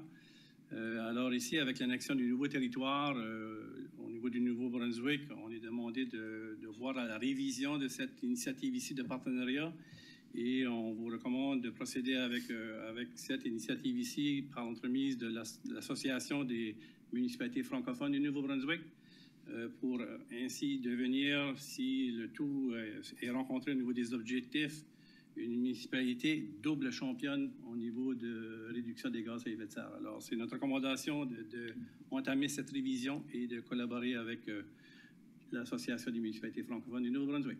Merci pour la lecture de la résolution. Madame Boudreau. Merci, Monsieur le maire. Que le Conseil s'engage à compléter les étapes 1 à 3 du programme des partenaires dans la protection du climat de la Fédération canadienne des municipalités. Que le Conseil s'engage à participer financièrement au projet Action Changement climatique phase 4 jusqu'à concurrence d'une somme de 2 000 $ versée à l'Association francophone des municipalités du Nouveau-Brunswick avant le 15 août 2023 et autorise que cette dépense soit prélevée sur le compte numéro 1-2-52-12-2836, budget de fonctionnement général, plan de développement durable. Que le Conseil nomme Alexandre Truchon-Savard, directeur du service de gestion de l'environnement, pour superviser la mise en œuvre des étapes du programme PPC et assurer la liaison entre la municipalité et les gestionnaires du programme PPC. Je le propose. Proposé par la conseillère Boudreau, appuyé par la conseillère Turgeon-Roy. Sur la question. Aucune question. Ceux qui sont en faveur de la résolution, signifiez-le par un oui. Oui. Le contraire par un non. La résolution est adoptée telle que présentée. Maintenant, au service d'ingénierie 10.4, du côté ingénierie 4.4.1, M. Melançon. Alors, suite à un appel d'offres pour le fraisage et l'asphaltage, qu'on appelle communément dans la région le Mill and Pave, sur la rue Champlain, entre les limites de Moncton à la rue Acadie. 3 soumissions ont rentré et c'est recommandé d'offrir le contrat à Modern Construction 1983 Limited au coût de 1 533 560 plus TVH et les services d'ingénierie à Englobe Corp à 140 000 $ plus TVH. Alors, ici, la particularité également, c'est que les travaux vont se faire beaucoup la nuit. Alors, pour essayer d'avoir le moins d'impact sur la circulation sur la rue Champlain, on connaît le niveau de circulation qui se déroule là à tous les matins et tous les fins de journée. Alors, le projet devrait débuter sous peu et se terminer fin août, première semaine de septembre. Alors, c'est notre recommandation de procéder avec ce contrat. Merci pour la lecture de la résolution. M. Brideau. Merci, M. le maire.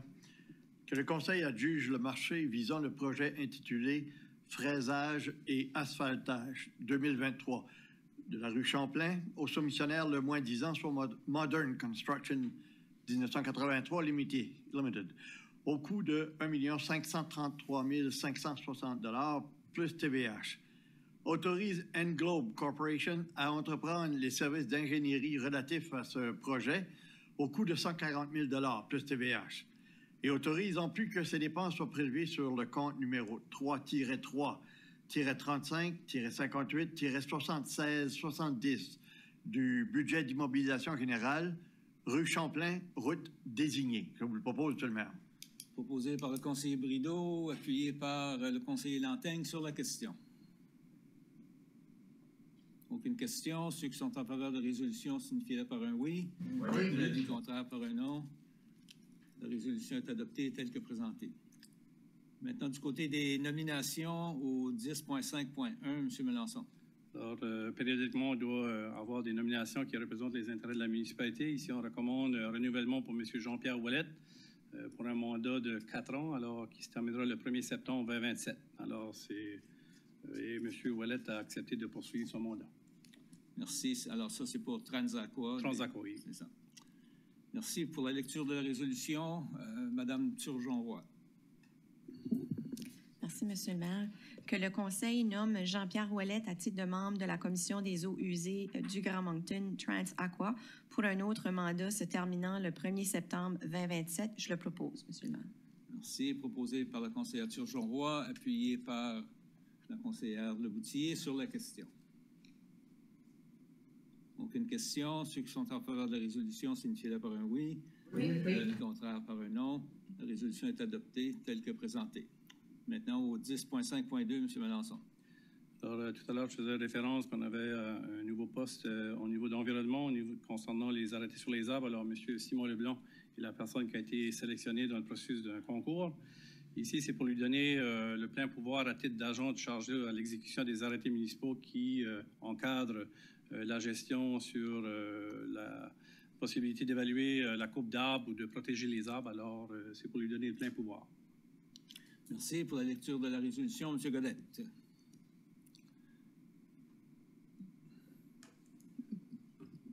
Merci, M. le maire.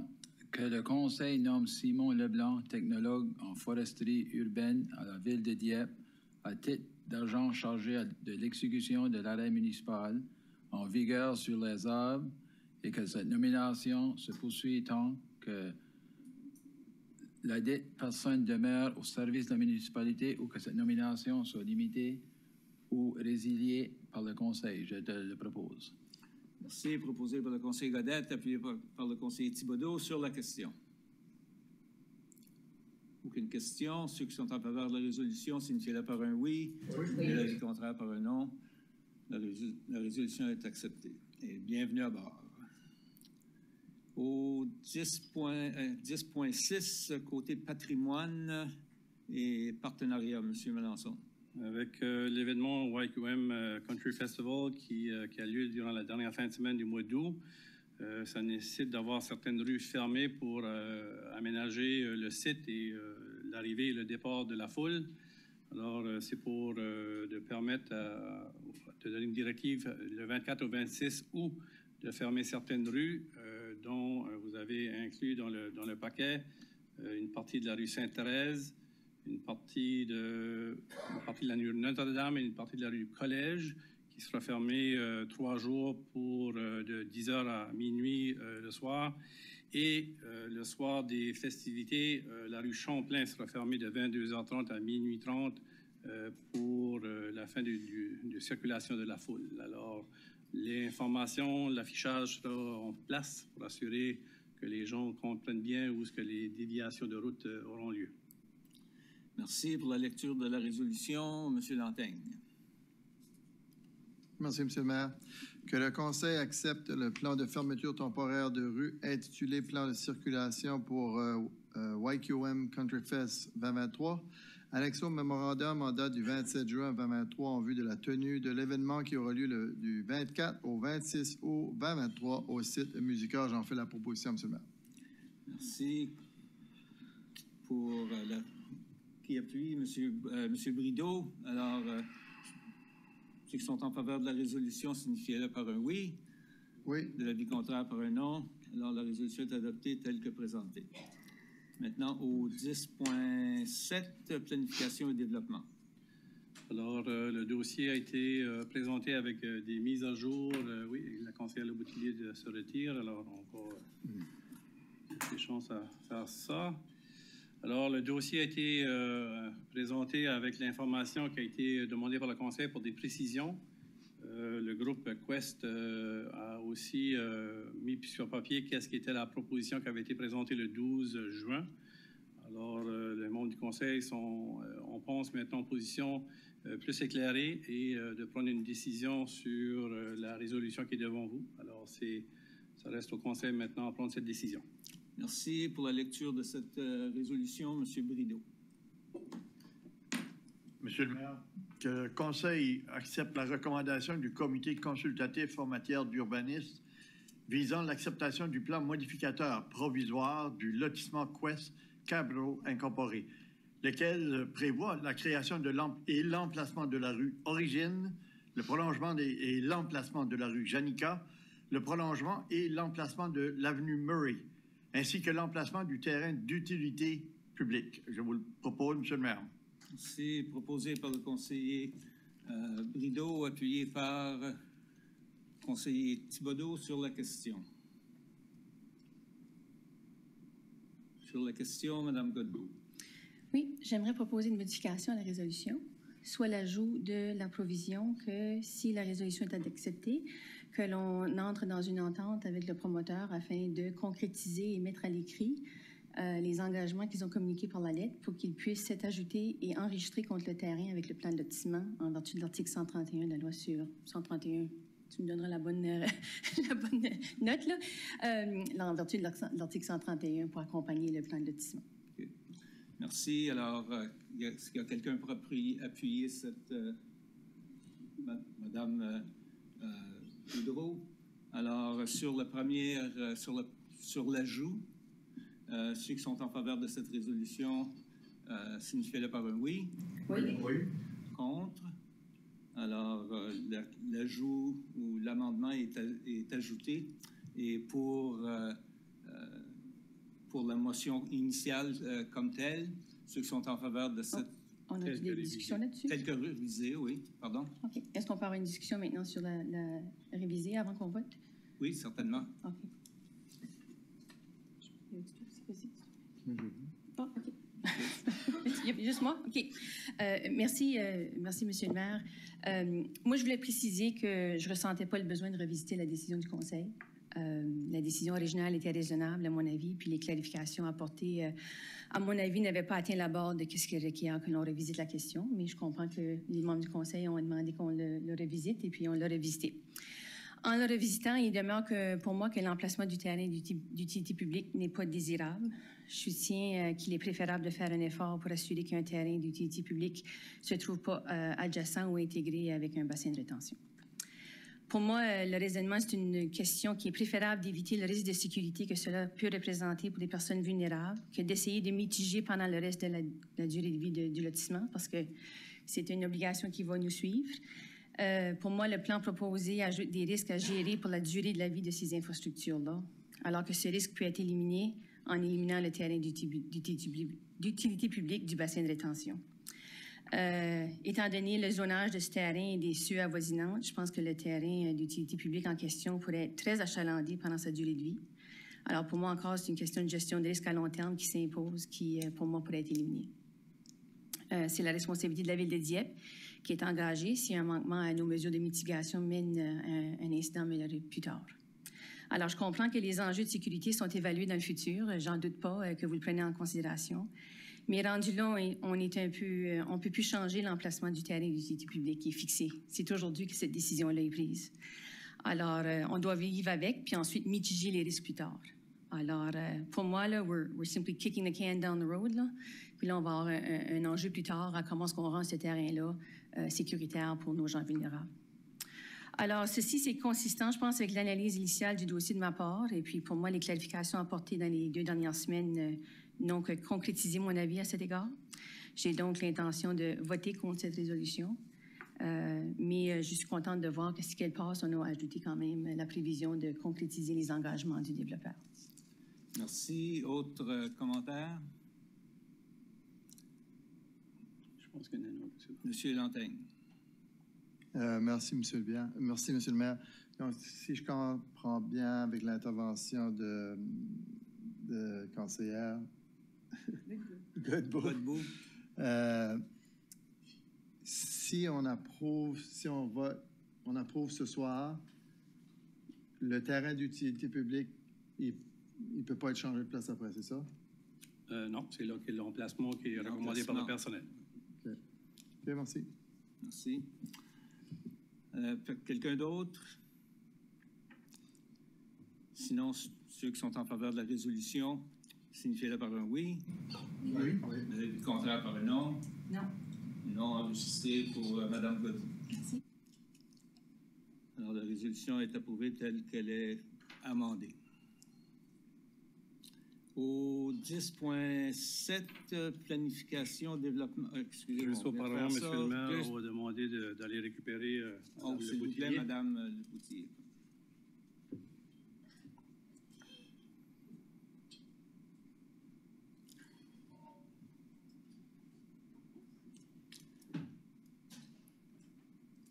Alors, au 10.7.2, recommandation du CCU concernant le plan modificateur provisoire au lotissement Barrio et et al. Alors ici, c'est suite à cette subdivision-là, il est recommandé au niveau de terrain d'utilité publique de prendre la somme de 3 600 $. Alors, lorsqu'on regarde le projet Et notre plan global, il ne nécessite aucune utilisation de besoin de terrain. Alors, on va prendre la somme d'argent et le réinvestir dans d'autres projets d'intérêt d'utilité publique. Alors, c'est ça la recommandation du personnel, appuyé du CCU. Merci pour la lecture de la résolution. Madame Turgeon-Roy. Merci, M. le maire. Que le Conseil accepte la recommandation du Comité consultatif en matière d'urbanisme visant l'acceptation du plan modificateur provisoire du lotissement Barrio and AI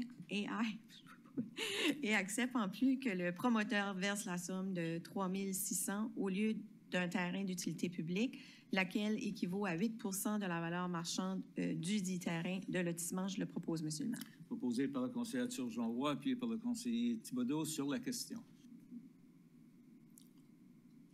Question, Mme Godbout. Merci. La même question que je pose tout le temps. Je voulais comprendre quand on a fait l'évaluation. Est-ce qu'on a fait l'évaluation basée sur le terrain comme qu'il serait maintenant disponible à la revente ou comme qu'il existe maintenant? Dans le sens, ce qui va être vendu l'année prochaine là, pour 2 fois le prix, là, est-ce qu'on a vraiment eu la valeur marchande parce que ça va être maintenant disponible à mettre sur le marché différemment que peut-être qu'il faudrait aujourd'hui? Fait qu'une fois disponible à la vente. Monsieur Girard. Monsieur Girard. Je ferai référence ici à l'évaluation qui est au paquet, page 158. Oui. On voit ici que le terrain serait essentiellement identifié comme à 45 000 c'est l'information qu'on en travaille avec. C'est des évaluateurs professionnels qui nous fournissent l'information. L'évaluation est à jour là, à date du 10 mai 2023, donc c'est quand même une évaluation récente. Donc, il faut quand même, d'après moi, noter ici qu'il y a quand même un certain niveau de mise à niveau à être faite pour le terrain en question. Là. De façon générale, on doit rentrer les services, les latérales sur le terrain pour en faire un terrain qui est développable, qui va certainement avoir un impact sur l'évaluation totale dans le futur, mais il y a quand même un investissement à faire aussi. Donc, pour nous, l'évaluation semble être raisonnable, puis surtout qu'elle a été soumise par un évaluateur professionnel. Mais je pense qu'il a précisé cette fois-ci « as if subdivided ». Là. Je pense que c'est le même que j'ai compris ça, mais dans le passé, avec les présentations qu'on a eues dans le passé, il nous avait indiqué dans le temps qu'il n'évaluait pas nécessairement ça comme ça. Alors, je voulais juste voir qu'on avait fait l'ajustement, puis c'est ça que ça voulait dire, là, « as if subdivided ». Là. C'était vraiment pour, une fois subdivisé et rendu disponible, c'est ça, plutôt que basé sur la valeur comme qu'il était avant. Oui. Okay? Parce qu'il y a une chose qu'on pourrait faire aussi dans le futur, c'est engager ça avec un montant rajusté, si jamais il est vendu dans l'année qui suit le montant qui est déterminé. Des fois, on peut faire des affaires comme ça pour s'assurer qu'on obtient vraiment la valeur marchande qu'on devrait avoir pour le 8 C'est juste une question. OK. C'est noté. Merci. Autre commentaire? Sinon, ceux qui sont en faveur de la résolution, signifiez-le par un oui. Oui. Contraire par un non. La résolution est adoptée telle que présentée. Au 10.7.3, recommandation du CCU et sur la demande de rezonage du NID 00674416 sur la rue Champlain de Bounty Foods, Inc. Pour la lecture de la résolution, Madame Leboutillier. Merci, M. le maire. Que le Conseil accepte la recommandation formulée le 21 juin 2023 par le Comité consultatif en matière d'urbanisme visant une demande de modification du plan d'aménagement municipal Z9 2017 et à l'arrêté de zonage Z10 2021 en vue d'accommoder l'agrandissement de l'usine existante de Bounty Food Inc. Que le Conseil accepte, en plus, que cette demande soit assujettie à l'article 59 de la loi d'urbanisme selon les modalités suivantes. 1. Que le lot identifié sous les NID 00674416 et le 70 34 54 72 soit amalgamé. 2. Que l'agrandissement proposé de l'usine et de son implantation soit réalisé en conformité avec le plan de site en date du 30 janvier 2023 intitulé Bounty Food Building Edition, 616 rue Champlain, Dieppe, Nouveau-Brunswick. 3. que la façade avant le bâtiment soit aménagée en intégrant des éléments architecturaux similaires à ceux identifiés à l'annexe E du mémorandum en date du 22 juin 2023, sous réserve de l'approbation du plan de façade soumis. 4. Qu'un plan d'aménagement paysager illustrant tous les aménagements paysagers prévus sur la propriété soit soumis à l'approbation du Conseil. 5. Que l'aménagement de terrain soit conforme à toutes les dispositions applicables de l'arrêté de zonage Z10-2021 de la Ville de Dieppe. 6. Que l'étude sonore soit effectuée démontrant le niveau sonore de l'équipement proposé, prise depuis 2 points de mesure, soit le toit de l'immeuble et le terrain de jeu dans la cour d'école, et que celle-ci soit approuvée par le Conseil. 7. Que l'usage autorisé à l'intérieur de l'agrandissement proposé du bâtiment sur le lot identifié sous le NID 00674316 soit limité à celui d'entrepôt. 8. Qu'aucun usage principal, secondaire, accessoire ni bâtiment construction et structures reliées ne soit aménagé sur la portion avant du lot identifié sous le NID 00674416 tel qu'indiqué à l'annexe F du mémorandum en date du 22 juin 2023 en façade de la rue Champlain. 9. Qu'aucun entreposage extérieur n'est autorisé sur le lot identifié sous le NID 00674416 à être amalgamé et 10. Qu'aucun empiètement n'ait lieu sur la zone tampon de 30 mètres du cours d'eau.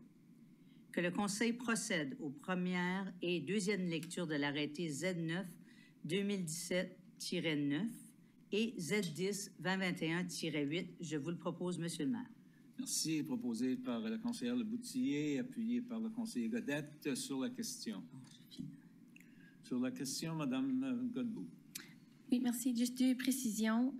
Au niveau de l'item 5 qui nous vient dans la recommandation du CCU, on précise le zonage 2021, parce que ça, c'est à la date applicable, puis qu'on a depuis modifié le zonage. C'est ça, Z10, depuis ce temps-là, c'est ça? M. Girard. Oui, effectivement, l'arrêté de zonage en vigueur, c'est effectivement l'arrêté Z10 2021. Puis à l'item 6, qu'est-ce qu'on dit au niveau de l'étude sonore? On ajoute le critère et que celle-ci soit approuvée par le Conseil. C'était quoi l'idée derrière cette proposition du CCU? Que ça revienne au Conseil au niveau de l'étude sonore?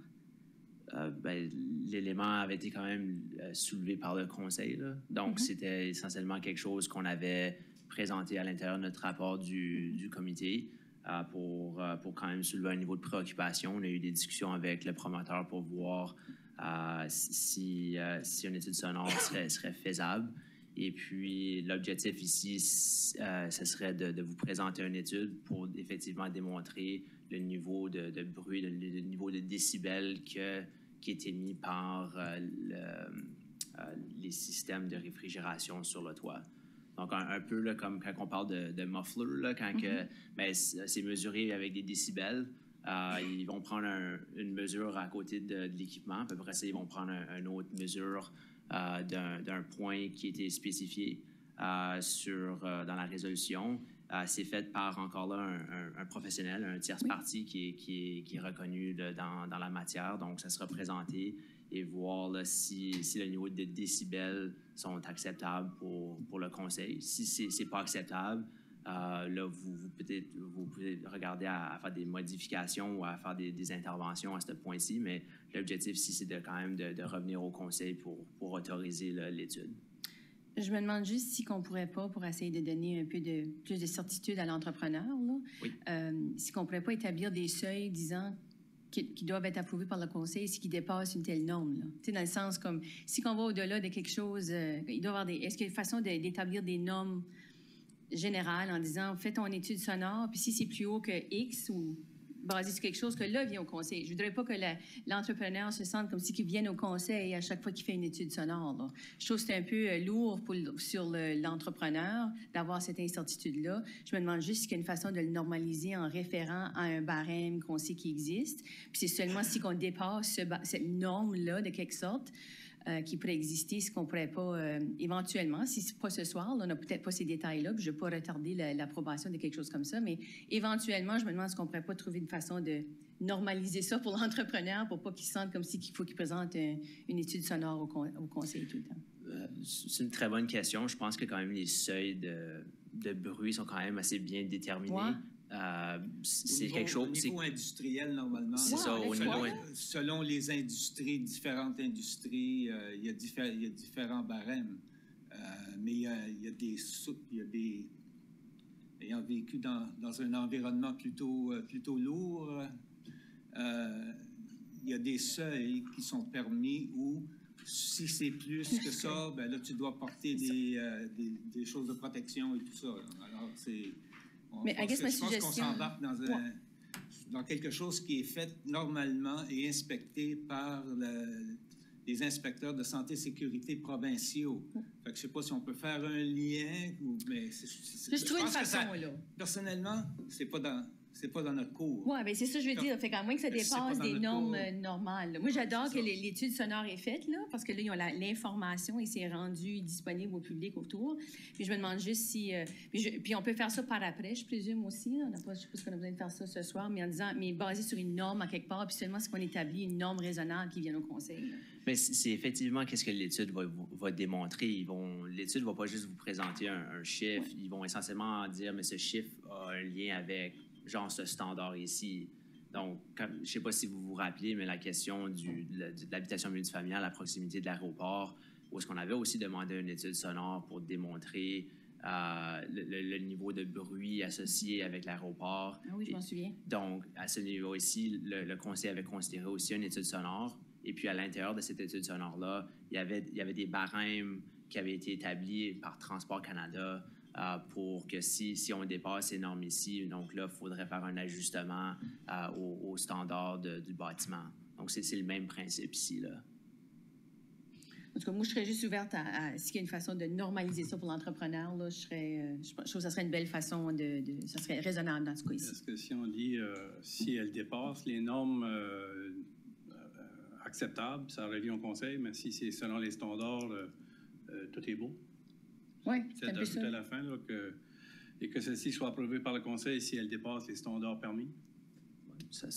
Moi, ça m'irait. Je pense que l'objectif ici, c'était juste d'avoir un niveau de transparence avec le conseil par rapport à dire, voici une étude sonore, on vous ramène les résultats, est-ce que vous êtes confortable, basé sur les standards quand même qui sont reconnus dans l'industrie. Alors, soit qu'on revient ou que vous acceptez que ça soit si les standards dépassent, on revient, sinon c'est beau. C'est la volonté du conseil. Ceci, c'est la recommandation du CCU aussi. Oui. Moi, je serais d'accord pour voter s'il dépasse les standards. OK, alors on a les normes de l'industrie, là? Oui, ça dépasse les normes de l'industrie, là? Oui. Alors, qui propose qu'on ajoute ça? Moi, je peux proposer ça. Proposé par le conseiller Godbout, appuyé par le conseiller Thibodeau. Alors, est-ce qu'on peut voter là-dessus en premier lieu? Puis après ça, le reste. Alors, ceux qui seraient en faveur de cet ajout, signifiez-le par un oui. Oui. Le contraire par un non. Alors, on ajoute ça à la proposition. Et puis, avec la résolution telle qu'elle a été amendée, ceux qui sont en faveur, signifiez-le par un oui. Oui. Ceux qui sont contre, signifiez-le. Alors, c'est accepté tel que ça a été corrigé, tel que ça a été ajusté. Et ça nous amène à l'adoption de la politique Z5, incitatif de la construction de logements abordables. Pour la lecture de la résolution, M. Thibodeau.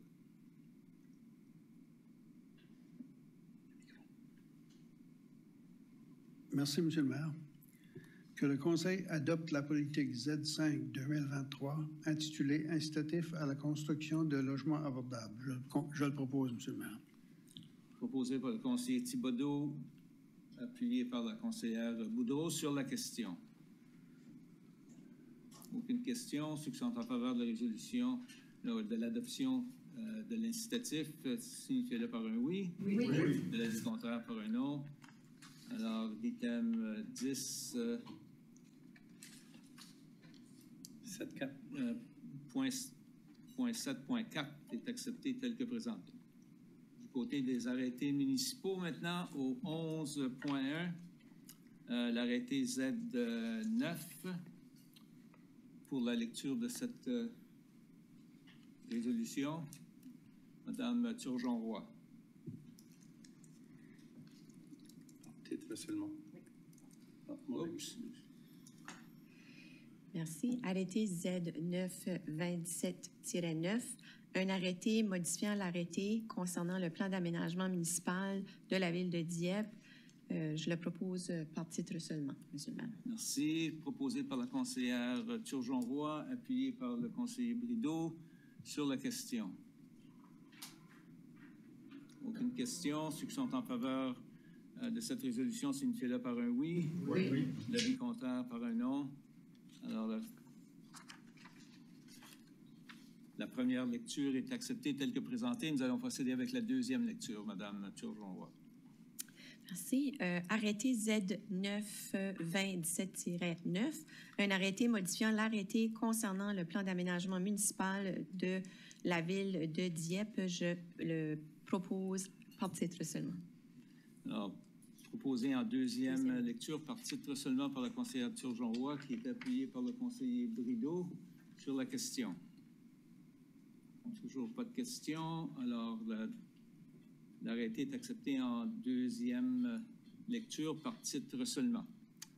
Maintenant, à l'arrêté Z10 modifiant l'arrêté de zonage sur la rue Champlain pour Vente Foods. Madame Boudreau. Merci, Monsieur le maire. Arrêté numéro Z10-2021-8, arrêté modifiant l'arrêté de zonage de la ville de Dieppe. Je le propose en première lecture. Merci pour la première lecture par titre seulement par la conseillère Boudreau, qui est appuyée par le conseiller Lantaigne. Sur la question. Aucune question. Ceux qui sont en faveur de cet article, signifiez-le par un oui. Oui. Ou de l'avis contraire par un non. Alors, l'arrêté Z10 est accepté en première lecture et nous allons procéder avec la deuxième lecture, encore une fois, par titre seulement. Merci, Monsieur le maire.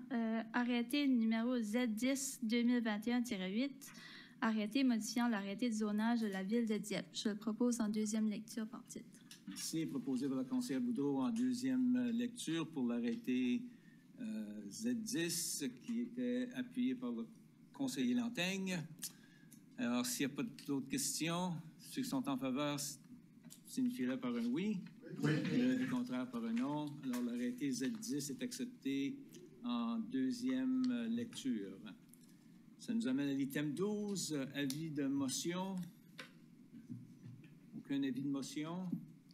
Alors, on continue avec les demandes de renseignements et annonces de la part des membres du Conseil. Monsieur Godet.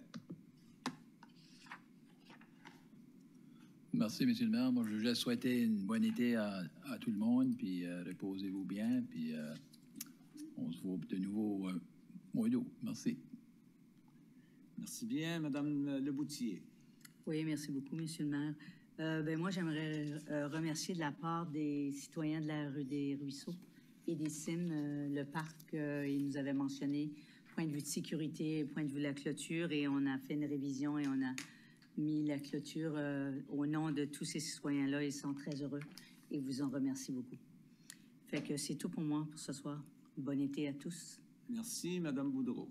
Merci, Monsieur le maire. Je veux juste exprimer ma gratitude à tous les employés de la ville puis de tous les secteurs pour le beau travail que vous faites et votre dévouement à l'avancement positif de notre ville. Je veux aussi dire bravo aux employés pour les activités qui sont proposées à la ville cet été. Il y a des très belles participations. Je pense aussi aux célébrations de la Journée canadienne du multiculturalisme qui a commencé dans la pluie, mais il y avait quand même des gens qui étaient là dehors pour l'événement.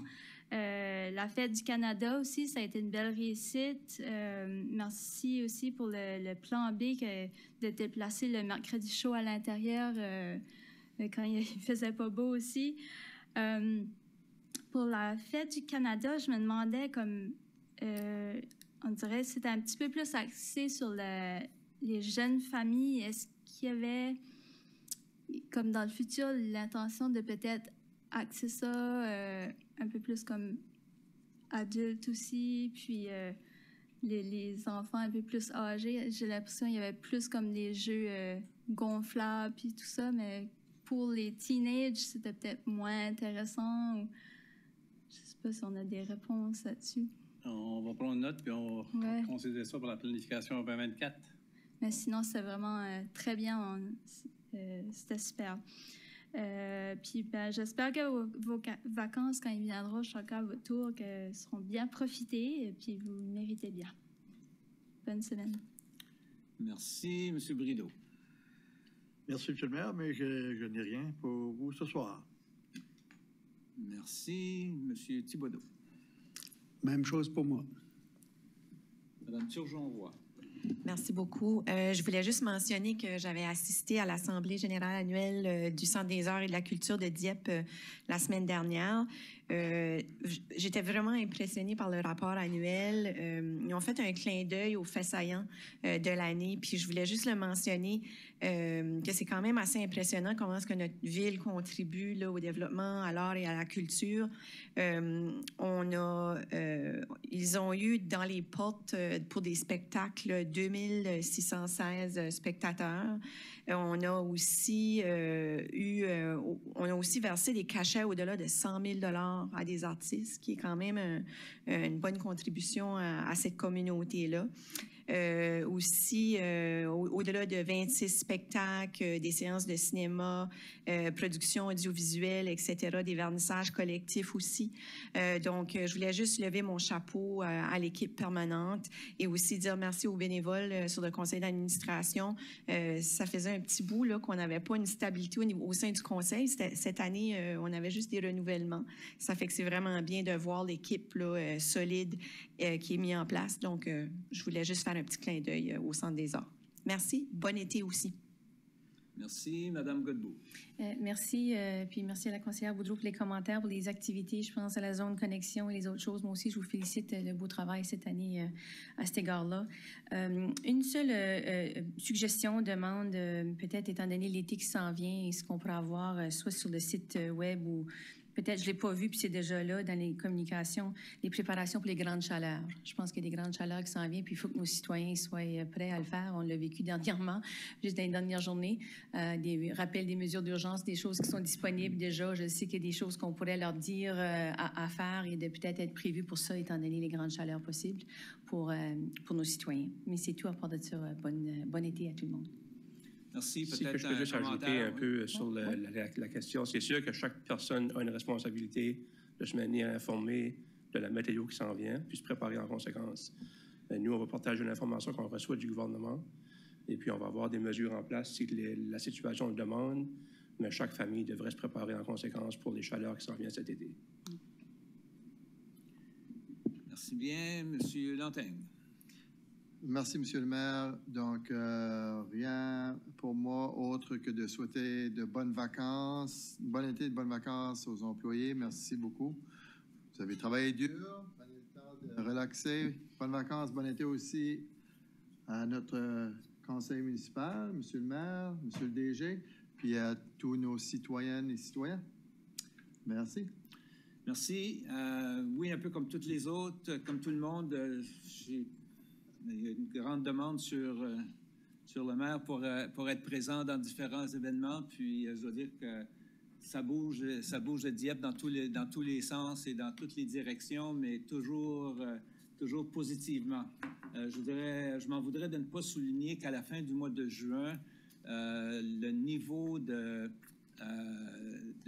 construction, de permis de construction qui ont été présentés à date. On parle de 81 millions de dollars. Alors, c'est le genre de développement qui nous permet de pouvoir mettre une meilleure qualité de service à tous les points de vue, que ce soit les toilettes sur les espaces de marche et autres. Mais quand on regarde, en fait, c'est ça qui nous permet de donner des services aussi efficaces à nos citoyens. Quand on regarde le niveau d'embauche et l'augmentation de personnel qui a pris place au cours des derniers 12 mois en particulier, on voit le progrès que la municipalité fait. Et ces choses-là, ça se passe parce que la ville grandisse. Une ville qui serait stable n'aurait pas connu toute la croissance que nous avons connue dans tous les dossiers. Et je dois remercier tous les membres du Conseil pour le sérieux qu'ils donnent aux dossiers dans tous les sens. Alors, et évidemment aussi à l'équipe, il va sans dire, qui nous supporte et nous soutient et que l'on soutient aussi. Là-dessus, bonne continuation. J'espère que ceux-là qui aiment de frapper la petite boule, dépendant des couleurs, rouge, c'est rendu, c'est rouge, c'est blanc, c'est coloré. Bonne saison de golf. Je sais qu'il y en a une coupe autour de la table. Et bonne célébration continue d'un bel été pour un bel été familial que je vous souhaite tous en santé. Merci.